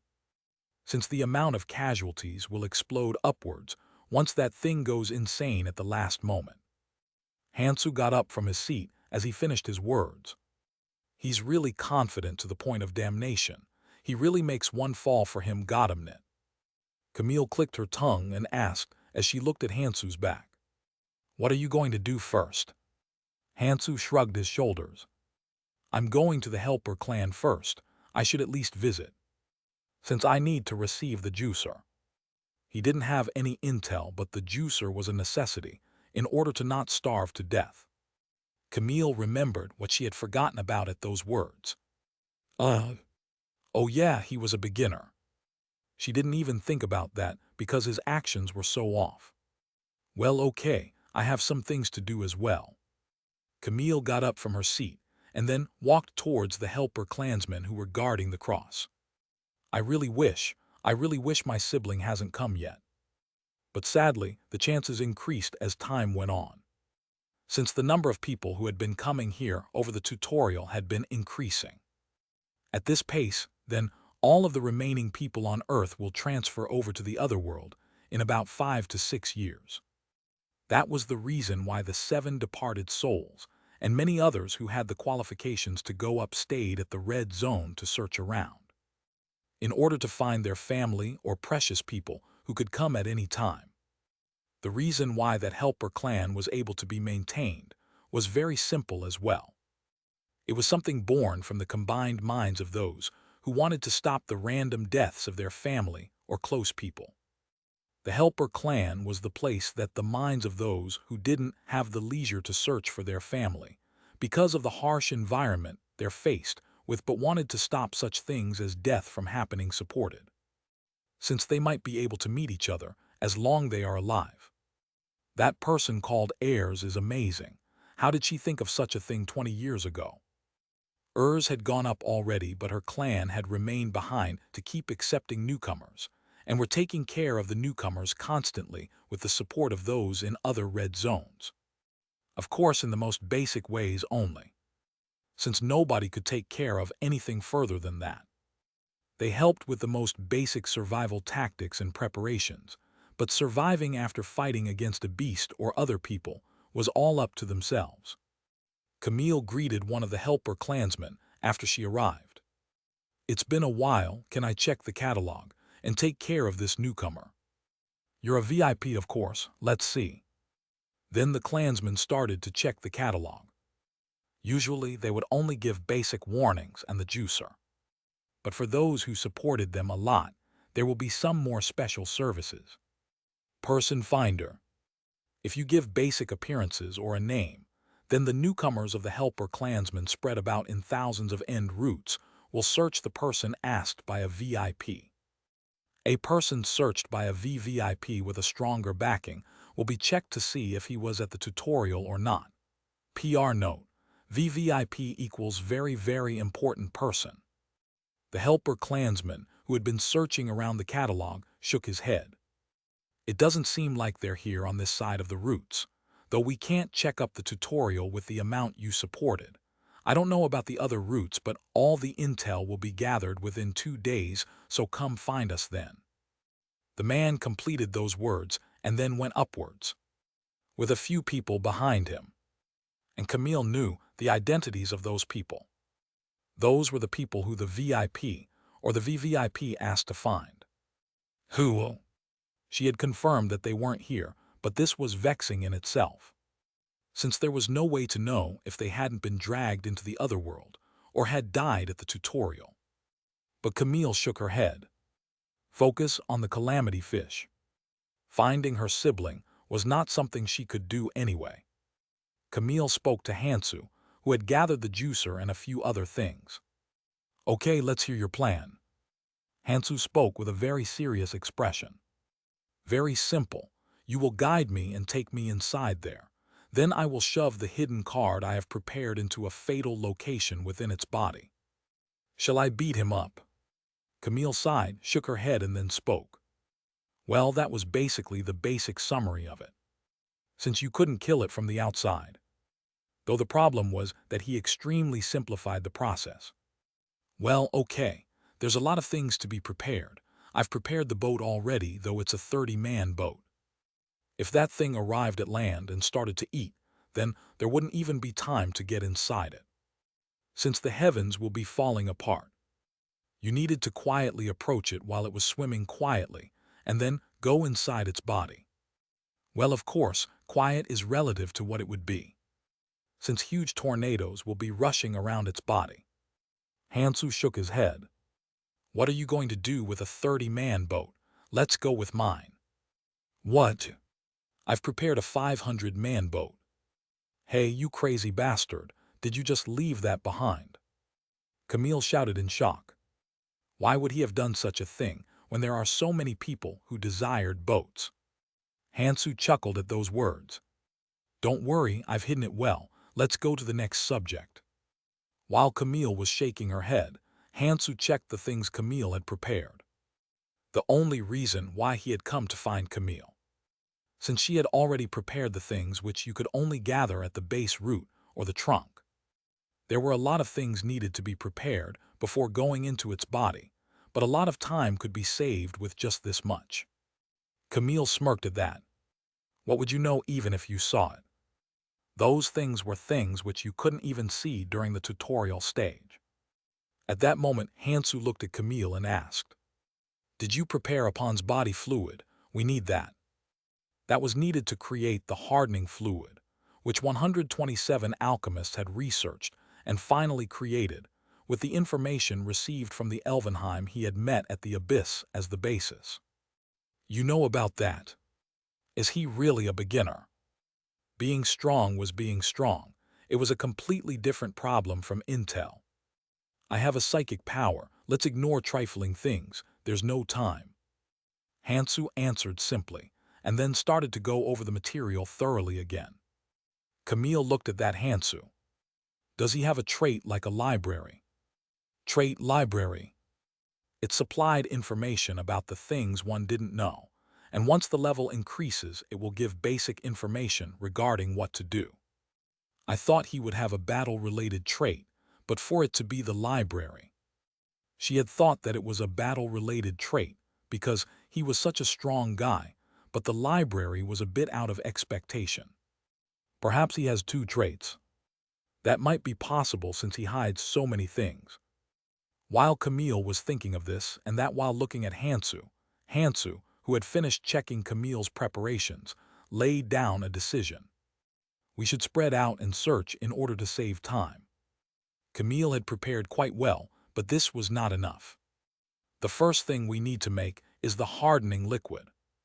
Hardening liquid. A liquid which the alchemists had researched in order to give a fatal wound after getting inside the calamity fish. Other things might not be needed, but this was a necessity. Let's separate and move, since there are a lot of things we need to get. Hansu spoke out the things needed to Camille. Materials which Hansu didn't know where they were, but Camille Rowe, who had roamed around the routes for 3 years, would definitely know. Camille would definitely get them in time. For the things which would be hard with Camille's level to get, he had to go. While Hansu was making plans for the future, Camille nodded after checking the list that Hansu had told her. It's clear this is a guy that has got something. PR, he's not just saying nonsense. The 17 things he had told her were things she didn't prepare because she wasn't sure, but were things that she had thought that might work at one point. I'll trust him once. Camille, who had finished her thoughts, quickly separated from Hansu and started to head towards a different direction from him. Though it's a bit tight, I can get them all if there are no problems along the way. The only problem was the distance she had to travel and the many types of materials she had to collect. She knew the location of all 17 materials, and it wasn't hard for a third year as herself, because most of them were from beasts at the end route. While Camille was jumping with light movements, a loud voice was heard from some place. Aye, Camille, your body is still amazing. It'll really burst at that rate. There's really a huge difference between Westerners and Easterners. She then turned her head towards the direction of the voice. Kangjiasu, you bastard. Whoa, don't glare at me like that. We have a rather unique relationship between us. We've gone in and come out from within the calamity fish together. I shouldn't have taken in a bastard like you on the second attempt. For someone who had barely held onto his life and come out from within the calamity fish to become a quadratus. Camille grinded her teeth. I'm still using the relic I got from within the stomach very well. Kyuhu, I thank you. Since it's all thanks to you, I've reached quite a high place thanks to that. Jaisu then proceeded to swing around the sword on his hand.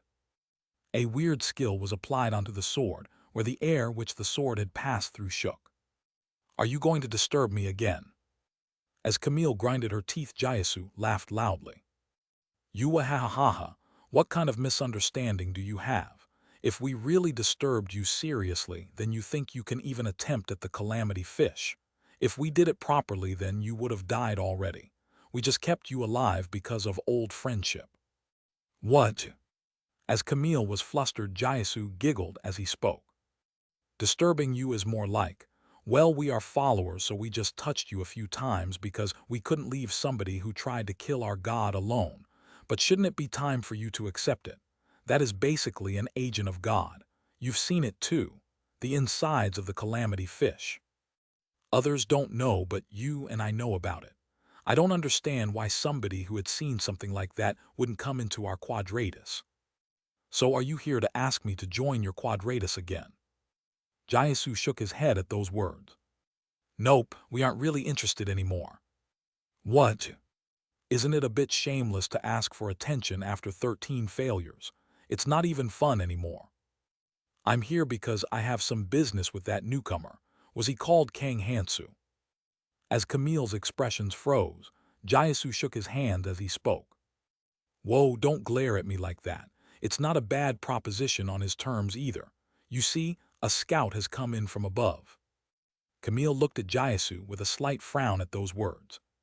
Chapter 58, Calamity Fish Hunting 3. Camille kept on looking at Jaisu with a cold expression. Search him by yourself. You probably came with your underlings anyway, and what are you going to do with your trait if not for this? Jaisu shrugged his shoulders at those words. Well, it's normal for her to not tell me. She was probably suspicious of what he was going to do. And how delightful was Hansu for Camille. She had finally met someone who was going to be with her after so long. She was pretending to be astute on the outside, but she was probably rather excited on the inside. Since Camille's actions, which he had seen for the past 3 years, were pitiful and lonely. Tusk, that's a shame. If she told me, then we can save some time finding him. Jaisu shook his head. He had come here with 2 objectives. One was the tourism business. The other was scouting. He had been preparing the tourism business because the reaction was better than he expected. He could find him quickly if he searched, but everyone whom he had brought were preparing the tourism business, so an empty gap would be created if he took someone out. Scouting was something he was preparing here and there while doing his tourism business. Why would he waste manpower in that? There's no other way. I guess I'll run around a bit. His speciality, search, allowed one to find the traces linking one person to another. He had been able to find Camille because of this, and will be able to find Hansu as well. It will take some time, but it won't be hard. Well then, I shall take a stroll around a bit then. I'll see you later. I hope you succeed this time. Jaisu, who had wished her luck when he basically knew that she would fail, disappeared. Camille then looked towards the direction Hansu had disappeared to and pondered. Should I tell this to Hansu? Jaisu was a 3rd year just like her, but stronger than her. Since he had focused on getting strong unlike her, and even had artifacts. And the number of underlings wouldn't be small either. But Camille just shook her head. Damned bastard, you should at least tell me your destination. She didn't have any methods of finding him, and if he couldn't even handle such a thing, he didn't have the qualifications to go in the calamity fish. And it would be very tight for her to gather every material that he had asked her to within the time limit. Which meant that she didn't even have time to deal with such things. The moment she bickers with Quadratus, she would not be able to gather the materials. And he had told her, don't worry about me, and just focus on what I asked of you, please. I believe in you." Camille then quickly moved in order to gather the closest material to her, Apon's body fluid. Hansu calculated the things he needed to gather and then nodded his head. "The first thing I need to get is the Q-Culture's heart, which is the core ingredient of the hardening liquid. The hardening liquid required 28 materials to be mixed with the exact ratio. 9 of the 28 had been already gathered by Camille, and he had asked Camille to gather another 17 of them. But he had to gather the remaining 2. Nutritional fluid and Q-Culture's heart. The other 26 ingredients acted like catalysts, so a large amount wasn't needed, but these 2 were ingredients that will act as the base. A very large amount was needed even if they were going to pour it down a fatal location within the calamity fish, since it was that big. Hansu quickly rushed off into the distance. Q-Culture's heart. A material which could be gathered in Q-Culture's spawning pool, around the middle area of the end root. The alchemists took into account of the fact that they won't have much time and had created hardening liquid with things one could acquire near the edge of the end root, where the calamity fish would appear, but for him to get something like these. The difficulty of this place was very high for it being within the end root. After a long run, a giant lake came into view. A humongous lake that could separate 2 end roots. Surprisingly, this giant lake was something that the Q-Culture had dug out. A lake which the Q-Culture, which live in the toxic waters, had dug out from the bottom in order to mate in a place which was originally land. Hansu thought of the conversation he had with Keldian. Q-Culture is a creature which is somewhere in the top of the food chain within the toxic sea, but even this may become a snack to the calamity fish if it's unlucky.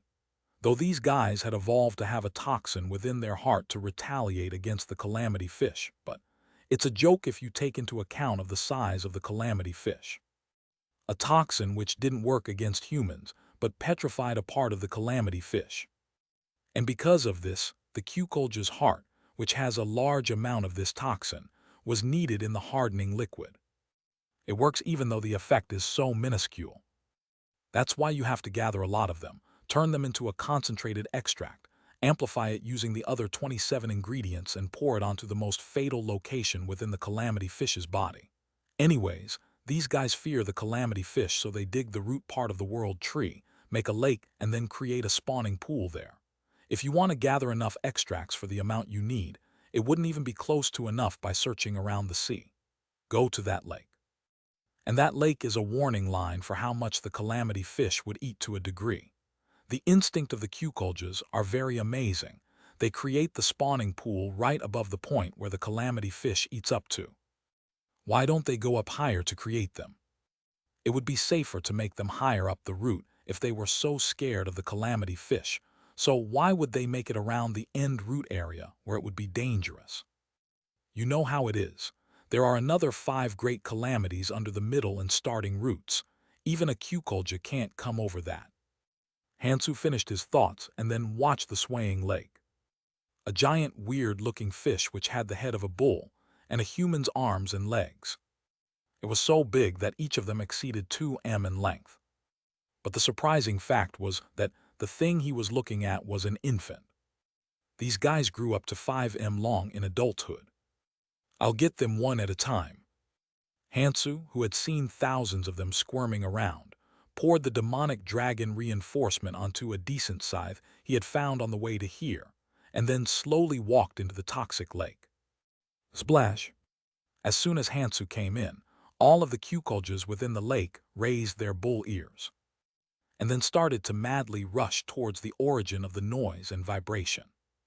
Though the food was still in a shallow place, there was no problem, since they could advance while eating through the root. Kagagagagag. Thousands of teeth-baring fish gnawed onto the bottom of the lake as they charged at Hansu. Hansu reinforced the scythe he was holding with demonic dragon reinforcement, and then slammed it down onto the center of the bull head. Kyujuduk. The Q-Culture's skull had made a cracking sound and had split in 2, but Hansu made an unsatisfied expression. Tusk, As I expected, it can't handle the reinforcement well. If the artifact was bad, then it wouldn't be able to withstand the power of the reinforcement and would lose its durability fast. Though it was a decent weapon, which he had gained by hunting down some beasts on the way here, it still wasn't good enough. Since the end route was a neighborhood designed for beginners and did not have anything hidden, at least I should use it while I can. Hansu pulled onto the scythe and threw its body onto the land as whole. If he left it in the lake like this, then everything including the heart will be chewed up by the other fish. Creating the extract from the heart was a job after the hunt. Quajuduk, Pajuduk, and soon the thousands of fish baring their teeth got stimulated by the blood as they madly charged at Hansu. Qjuduk. Hansu applied his demonic dragon reinforcement onto the scythe, and then crazily swung it here and there, and pulled numerous fish out. Chug-chug. The thousands of fish charged up with incredible speed across the water, and then used that momentum to crash into Hansu and bite him with their teeth. The corpses of Qkoljas were stacking outside the lake, but Hansu's body was equally gaining injuries. And at the same time, the scythe cracked as it couldn't handle the power of the reinforcement anymore. Chug-chug. Hwan.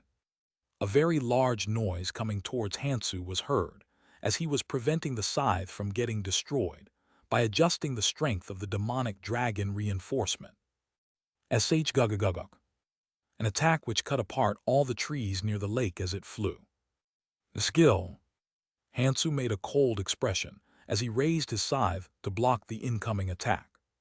Chwook. The scythe, which was filled up with the demonic dragon reinforcement, blocked the flying attack, but was crushed apart as the result.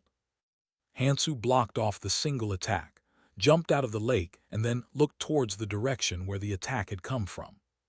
And a guy was looking at him while smiling in that place. Whoa, you blocked that. The man, who had sheathed his pulsating sword back into his waist, smiled at Hansu as he spoke. Hello, I'm called Kang Jaisu. Calm down, I'm not here to fight. You aren't here to fight, huh? Jaisu smiled and continued to speak after seeing Hansu looked at the destroyed scythe and mumbled. That was just a test. If you couldn't even block that well, you'd be useless. Well, you pass first of all. Here's a business card. Jaisu then threw a whitish object at Hansu.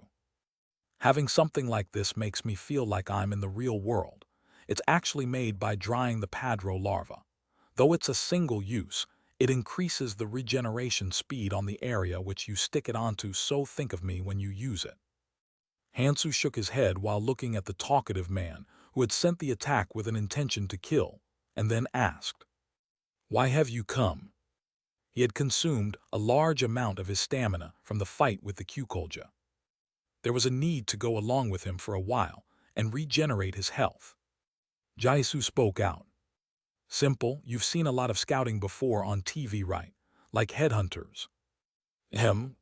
Well, long story short, I work at Quadratus, a group which is similar to a religion, yeah. That's a really untrustworthy line.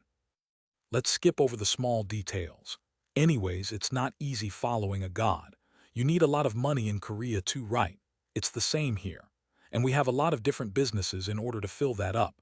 And one of them is recruiting talented people and connecting them to clans above who don't have spare manpower for places like these. And we receive a reward for that. And starting from here, we do have currency, you know. Jaisu then rubbed his thumb and index finger. When Hansu didn't reply, Jaisu shrugged his shoulders as he continued to talk. It's better to not decline. The person who set you in their eyes this time is a bit dangerous. Following him is a win-win for you and me. Jaisu then started to get cold sweat. The problem wasn't the guy in front of him. It was because this job was something that he had received from a person, from one of the 6 pillars, who had come to participate in their sightseeing which they were preparing. Goddamn gangsters. 6 pillars. 6 super-sized clans who were fighting in the trunk of the world tree, unlike them who were just playing around the roots. And one of them, Lighthouse. Kaltz Morn, the captain of the shock troop left by the previous adventurer Keldian Magus, had told him. "Make sure you bring that newcomer guy. I'll pay you well. If you fail then, well, please don't make me act out. I came here for a vacation. If we aren't careful, then we might die." But unlike what Jaisu wanted, Hansu just shook his head. "I'll decline." And at the same time, Hansu made a cold expression. "Tusk, so it turns out like this in the end." His objective was the calamity fish. A collision with the quadratus was inevitable for him, since the path of attaining the hardening liquid intersected with them, who were preparing the sightseeing business, even though he wanted to dodge as many useless collisions possible. Since it turned out like this already, end it quickly. He had already calculated such things as this. As Hansu prepared to fight, Jaisu's expression froze. "You fucking bastard, being arrogant because you beat Camille." Camille was a monster-like existence to the newcomers, but was quite a weakling to those who roam around the trunk and the roots. "TKS, this is my fault, huh?" That guy was overestimating his worth, since he had offered a scouting towards a new chick. He wanted to talk about it, but seeing that it didn't work, he gathered all the energy within his body and then poured it into his relic, forgotten sword. "Huh, look at that retard, over there, to charge at a newcomer who bickers with him." Kalt's Morn mumbled while looking at Kang Jaisu above the cruise ship, which the quadratus guys had prepared for sightseeing, with the 1,000-li eye of the man caught within jealousy. Chapter 59, Calamity Fish Hunting 4. I should change the name to Package Delivery instead of Scouting.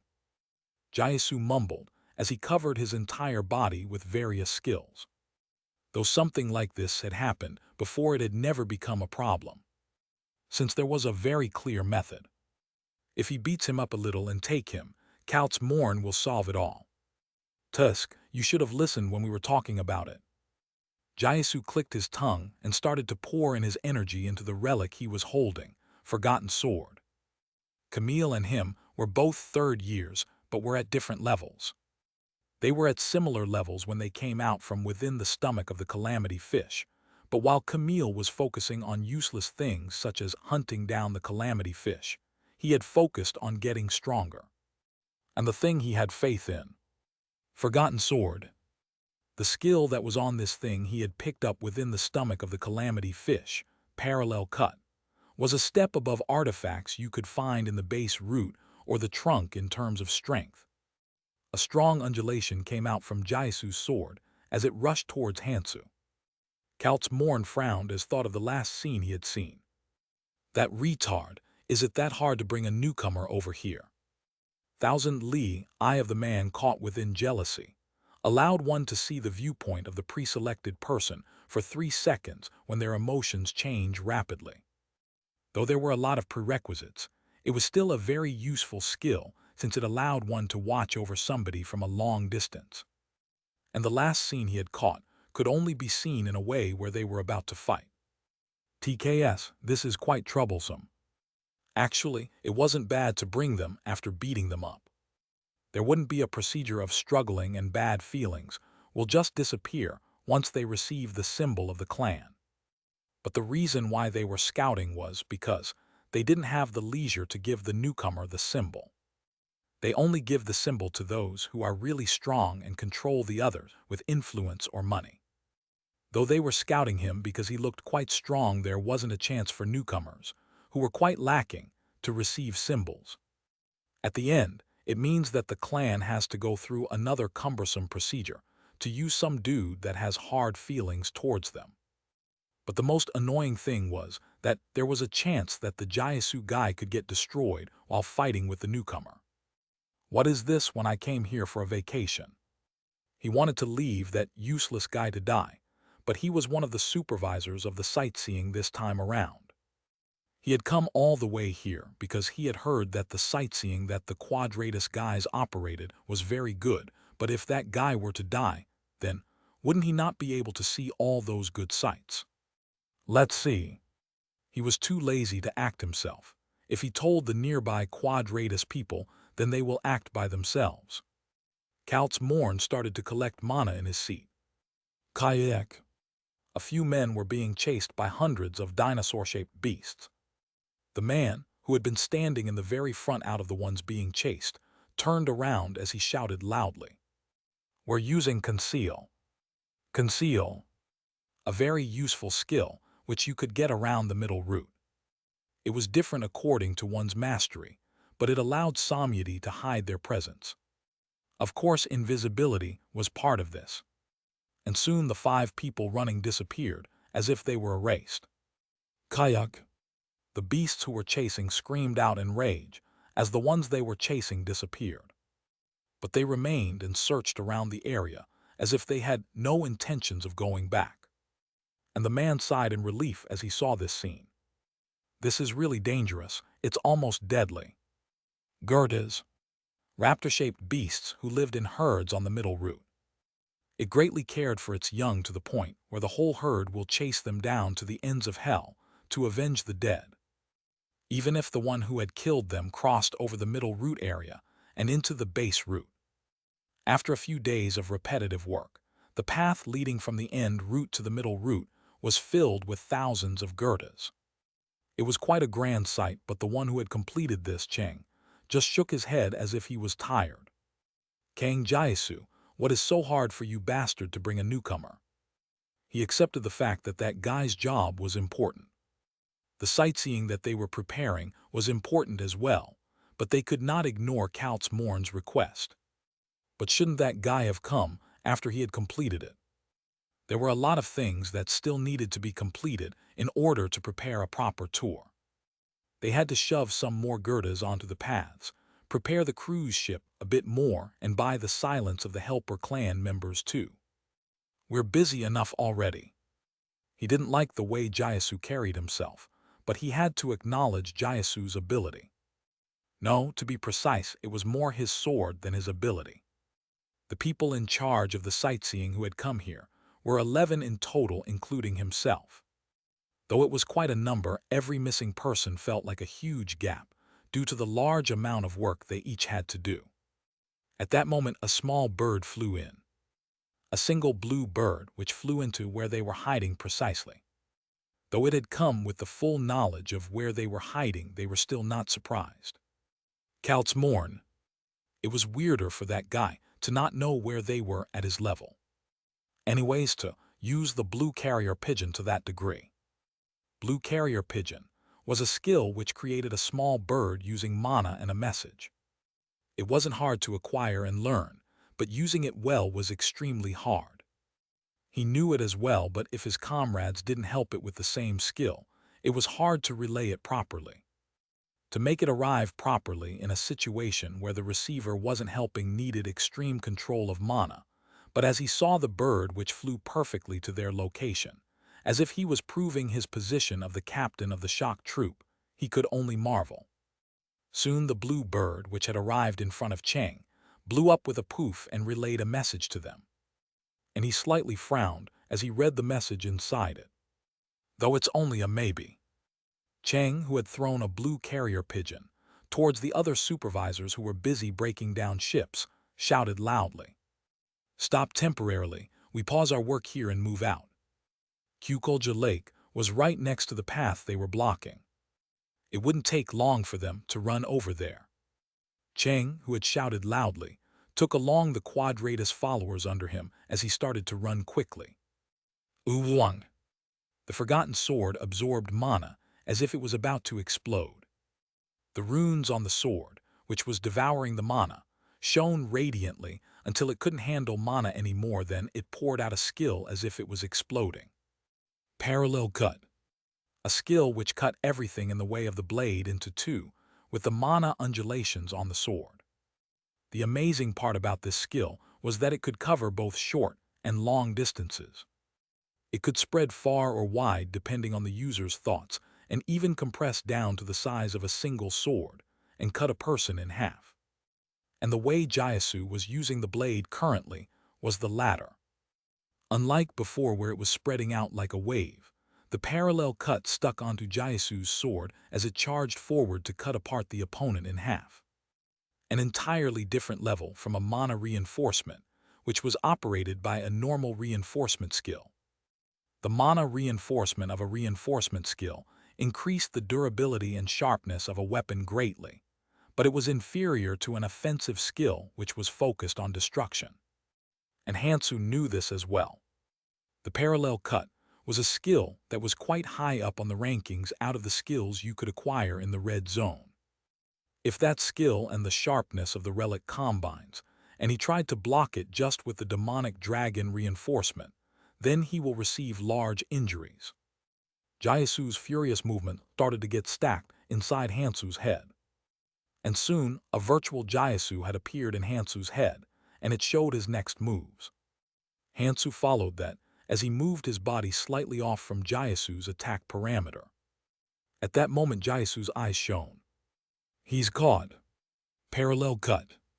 The control of the area of effect was according to how the user wanted it. The extremely compressed skill exploded out the moment Hansu dodged. Out the people he had fought after gaining the sword, there were people stronger than him. But those guys had also lost their necks after getting swept up by the exploding skill, the moment they dropped their guard thinking they had dodged it. Though you dodge quite well, you won't be different from the others. While Jayasu was making a content expression, while looking at the skill that was sweeping up the surroundings like a wave, something unexpected happened. Uwang. The ring on Hansu's hand absorbed mana aggressively and then struck back at his skill. Patching. The moment Hansu's right hand and his skill collided, a sound of something breaking was heard as the parallel cut, which was aggressively sweeping up the surroundings, got crushed apart. Jayasu questioned his eyes when he saw this. Fuck, what is that? He had thought that it was something like a dispel, but it wasn't easy for a dispel to break apart his skill, which had a high mana density. No, there was no previous intel about Hansu holding onto something like this previously. Camille Rowe, this bitch, was she not even able to pull out all of this newcomer's power? He had collected some intel regarding this guy before coming here, since there were people who had come with him on the same boat. And within that intel, there was information regarding his fight with Camille Rowe, but there was nothing regarding that ring. But Jayasu realized that it wasn't time for him to think about such things for a prolonged time. Got him, Nit. Hansu utilized the moment the skill was broken and was charging at him with a fearsome speed. Jayasu hurriedly tried to retrieve his sword, but it was too late. Damn, there's not enough time to use parallel cut again. Parallel cut had high mana density and a lot of strength, but it took a bit of time to charge up. Jayasu hurriedly pulled up the power of his bronze reinforcement to its limit and used the special skill of the bronze reinforcement. And Jayasu's body instantly got dyed with a bluish tint. Bronze jade. The skin turns like bronze as physical and magical resistances increase by a large amount, as well as raising the regeneration speed of health by a large amount.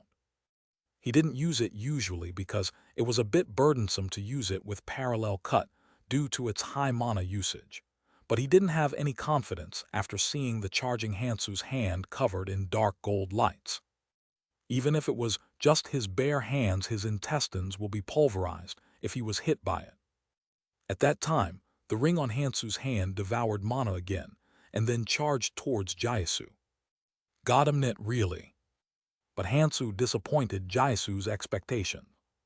Chwook. The moment the ring touched Jayasu's skin, his skin, which was tinted blue, turned back to its original form. And 3 of his defensive skills that covered his body got crushed apart like glass along with that. Hansu's punch then landed onto Jayasu's stomach. Tuung. Q-hug. Jayasu flew backwards as he felt his intestines being twisted and turned. What is this nonsense? He can crush apart special skills along with normal skills. And his reinforcement was a problem as well. Though he had resistance and defensive artifacts, but the mana reinforcement of that damnable reinforcement skill was too powerful for them to be alright. Damn it, where did he get something like that?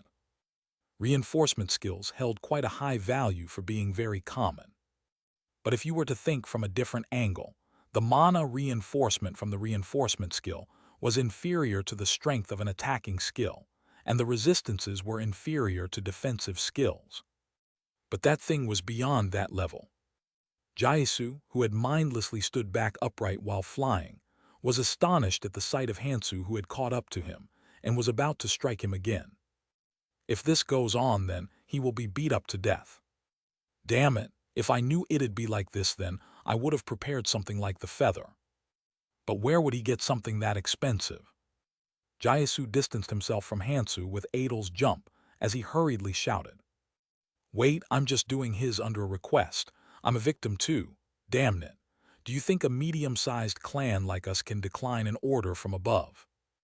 Though he had shouted it out in panic, it was true to some degree. What kind of strength would they have for them to decline the request of a captain, of a shock troop, of a huge clan? "And you will really die if you don't follow us." These words had two different meanings. He might die under the hands of Count's Morn, but he will also die if he remains on the end route. Hansu, who had been charging towards Jaisu, made a cold expression. He knew, since he had heard about the sightseeing business, that these guys had started around now. Crazy bastards. A business created for those above who had increased their strength, but weren't able to fulfill their twisted desire. Calamity fish feeding.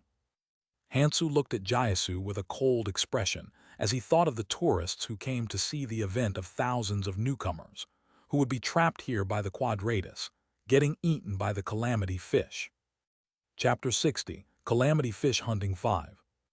"You bitch, I already told you everything I know." Jaisu, who had already become a mess, looked at Hansu, who was trying to wield the forgotten sword that was stolen from him. For him to try killing him after he had puked out everything he knew. Jaisu, after getting pushed back as far as he could get, shouted loudly as he looked at Hansu. "Yeah, you bastard. Do you know who will come once I die? The Count's Morn I spoke of earlier will come."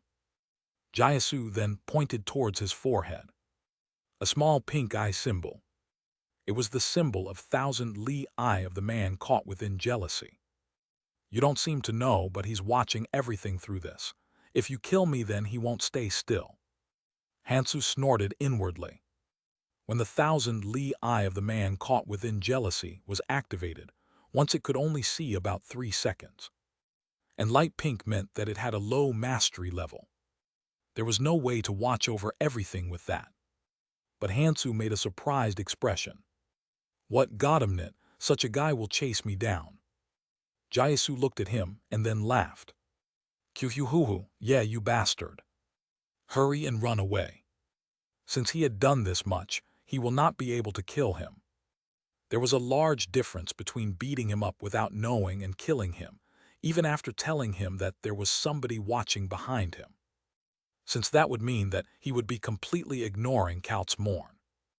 And Count's Morn's personality was definitely not something that would let something like that pass by. Poke!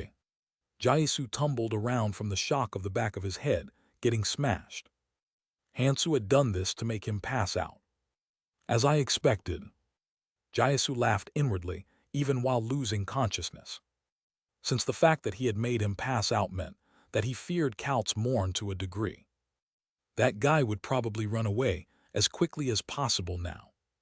Within the blurring sight, Hansu was quickly moving towards the jungle. "Run away, I'll definitely kill you." Jaisu's thoughts ended there as he passed out. But unlike Jaisu's thoughts, Hansu stopped his movements and then quickly came back. Acting is tiring too. Hansu looked at the passed-out Jaisu on the ground and then stared up into the sky. Blue carrier pigeons, which were flying back and forth since a while ago. Soon this guy's comrades will come. According to the information Hansu had heard from him, the 11 supervisors, including himself, and their subordinates summed up to about 100 people. It was not a low amount of people at all. And another troublesome aspect. Count's Morn. Hansu muttered quietly. Actually, Hansu didn't know who this Count's Morn was. Since he couldn't remember him, it seemed like this guy had died before getting to the indigo or purple zone. One who could only snort around the red zone couldn't stay within Hansu's memories. There's so many things to remember already. There was only one important fact, that he was the captain of the shock troop of Lighthouse. That alone told him that he was a formidable fellow.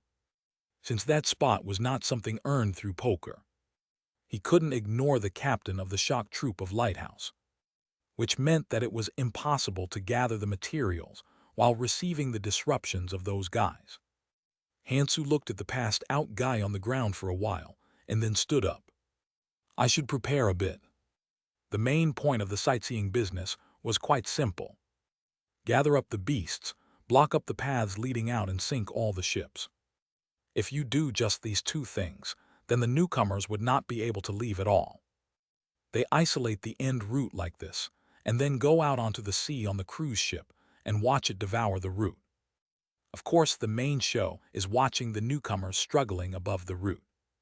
There was no reason for backlash, since the helper clansmen would have pulled out the people needed by the VIPs or VVIPs. First, I must check which beasts have been gathered up. Hansu lifted up the passed-out guy and then hid him in the corner of the jungle, since he might be found before he came back. He then went into the forest as he ruthlessly used parallel cut to chop apart the trees and advanced through the jungle. The objective of Quadratus is blocking the newcomers from leaving the route, which the calamity fish will eat up. They would have definitely gathered tons of beasts at each side of the Kukulja Lake, which acted as the boundary line, since they won't have to guard a large perimeter if they blocked along the Kukulja Lake. Kayak. Roars could be heard after a short trip through the jungle. Gerdas who were filled up with rage because they had lost their child couldn't get to stomp over the culprit. It was Gerdas, huh? He hadn't known which of the 13 beasts with herd-like natures they were, but after checking them, it was the Gerdas. Good. Hansu, who had personally confirmed the Gerdas being near, quickly headed towards a different direction, and then quickly started to harvest something in the forest. Darren Vine's route, gathering some amers.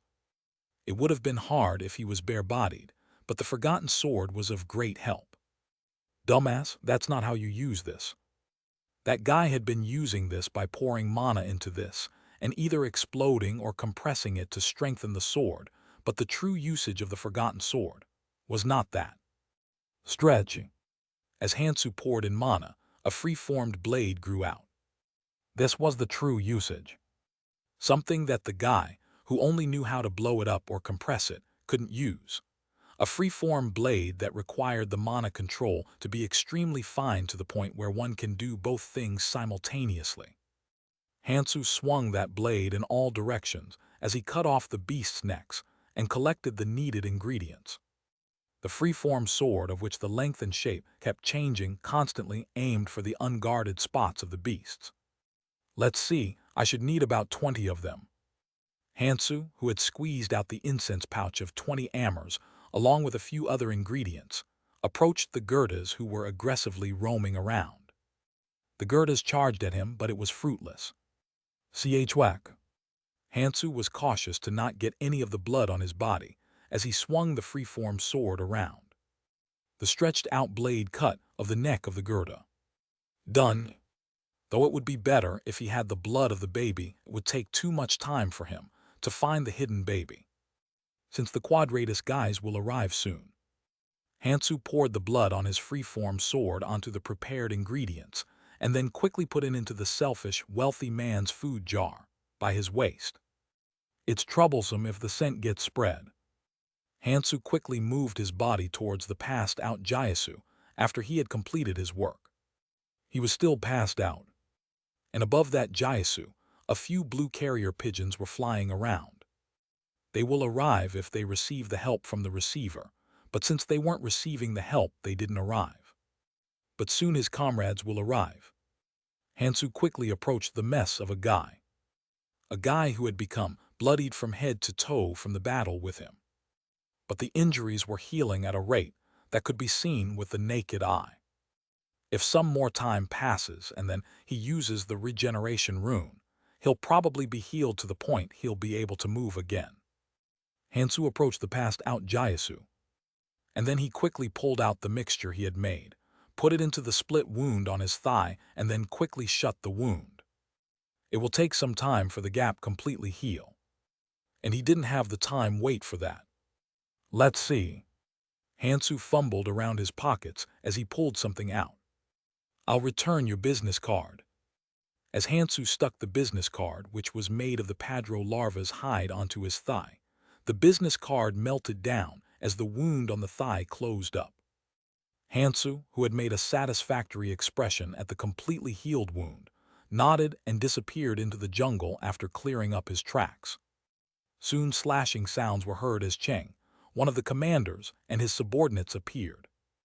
Cheng made a dumbfounded expression as he looked at Jiasu laid out on the floor. This retard he really lost. Cheng looked at Jiasu as he was seriously pathetic, but then just shook his head. He wants to throw Jiasu into the Kukulja Lake after taking into account the fact that Jiasu had worked so hard was still laid out like this. But this guy was a bit special even out of the commanders, since he was a guy who had been inside the calamity fish. Let's take this guy and go back. Damn it. He didn't want to report this situation to Kalt's Morn. He had to wake this guy up no matter what and make him report it himself. All the aid was on the cruise ship anyway. Cheng took Jiasu and then quickly moved towards the cruise ship. When does it start? Kalt's Morn looked towards the distant sea with a content expression. The calamity fish was still quite a distance away, but if you take into account his great eyesight and the size of that thing, it wasn't hard to spot it. The Quadratus guys are quite good. Getting a 2,000-man boat was hard enough, but these guys somehow managed to station it right next to the route. Anyways, that's why there are so many tourists. If they had thought that it was dangerous from the start, then the tourists wouldn't even have gathered. And a 2,000-man boat was at the level where it could withstand the waves created by the calamity fish. But unlike Kalt's Morn, the newcomer standing next to him, ALLA, was making a rather bitter expression. Kalt's Morn chuckled. Look at this kid. He was a guy that he held dearly. And that was why he had brought him along after paying the tourism fee. Kalt's Morn knew the reason why he was making such an expression. It hasn't been long since you came into our clan, right? ALLA pondered for a moment and then answered. It has been about 27 days. And when did you come to the other world? ALLA shrugged his shoulders. 1 year, since I came through the last year's tutorial. Kalt's Morn smiled contently at those words. Only strong people could come into Lighthouse, one of the 6 pillars. But this guy had come into Lighthouse in 1 year, and into the most dangerous shock troopers. If you take into account the fact that most people in Lighthouse were 3rd and 4th years, then this guy's talent was amazing. And that was one of the reasons why he held him so dearly. It's probably because he's still a 1st year. Such a thing like this would probably make him feel a little dirty. To shove down huge groups of people into the stomach of the calamity fish and watching it. Kalt's Morn spoke towards ALLA. You probably know by now. What do you think of every day while you live? ALLA shrugged his shoulders as he answered. Getting stronger. Kalt's Morn chuckled. Right, surviving day by day isn't your goal anymore, right? Since you aren't at that level anymore. I was like you around that level too, but you start to think differently right before you go up. There's nothing he should be scared of right now. Since they who ruled over the red zone were really strong. They had long been qualified to go up to the orange zone. But there was only one reason why they had remained here. If we go up then, we become the newcomers of that place. Of course, they won't start off from the rock bottom. Since there was still a gap from those who barely qualified to go up to the orange zone and them. And they would probably be able to rise above others faster than them. But that wasn't the important part. If I go up there, then I cannot live like this anymore. There won't be people who would tremble at the sight of them, and there might be people who he would have to run away from. He had to struggle to get stronger again and go back into dangerous places. Do you know what comes up in your head at this point? What comes up in your head? You start to get an idea that you have to rule as much as you get here, and then go up. It was hard to remain in one place forever without going up due to the world tree structure. And when you become one of the clansmen of the 6 pillars, and the top within that clan, you start to get thoughts such as this. If we go up then, we have to struggle to get stronger and to survive. Enjoy as much as you can before going up. But this wasn't easy either. There was no way to fulfill the stomach, since the only thing to eat here were nutritional fluids. There wasn't much need for sleep, and one would get fed up with lust after a day or two. He needed something more fun and intense. Something to fulfill this desire of the ones who will go up soon and become tired again. And the quadratus sightseeing was something created for people like this. Watch the fire across the river from a safe spot before you go. It's worth the sight. You have to take a look at the face of the red zone, the calamity fish, before you go too. I look forward to it. It was quite a good sight to see dying people struggle. That alone wouldn't be enough, but there were thousands of people, and such a thing would become very grand once the calamity fish takes part in it. According to the ones who had seen it before, this was really a good sight. Shouldn't he have a look at such a wondrous sight before going up? At that moment, he felt a presence approach him. Then Count's Morn clicked his tongue after seeing what had come. Did you seriously lose? He had told the other quadratus guys just in case, but for him to really lose. While Jaisu was making an embarrassed face, Count's Morn wrinkled his nose at the very faint scent. A scent which normal humans could not smell, and only he who had learned Aronin Chaser could detect. And then he looked towards the origin of the scent. Jaisu's thigh. Count's Morn frowned his brows as he looked at Jaisu with an incredibly fearsome expression. You retard. Pardon. Jaisu was shocked at the sudden bloodthirst rushing towards him and replied unconsciously. Kayak. A very faint scent breezed past the noses of the Goethas. A scent which was created when the extremely agitated Goethes' pheromones and blood were mixed. It was clear what his scent meant. That the killer of one of their kind had been covered with their blood. The strong scent, which seemed like it was asking for revenge, was carried by the winds. And it was amplified thousands of times. Kayak. Thousands of Goethas, which were roaming near the Kukulja lake, started to madly dash towards the origin of the scent. And Hansu laughed as he saw this sight. He couldn't gain a large amount of time, but this was enough for now. I should finish fast and go make some of that nutritional fluid. I wonder if that Jaisu guy is all right. He didn't know who Count's Morn was, but according to what he heard about his personality, it would be hard for him to ignore such a blunder like this. Hansu rushed out to complete the extract within the time that Jaisu had kindly bestowed him.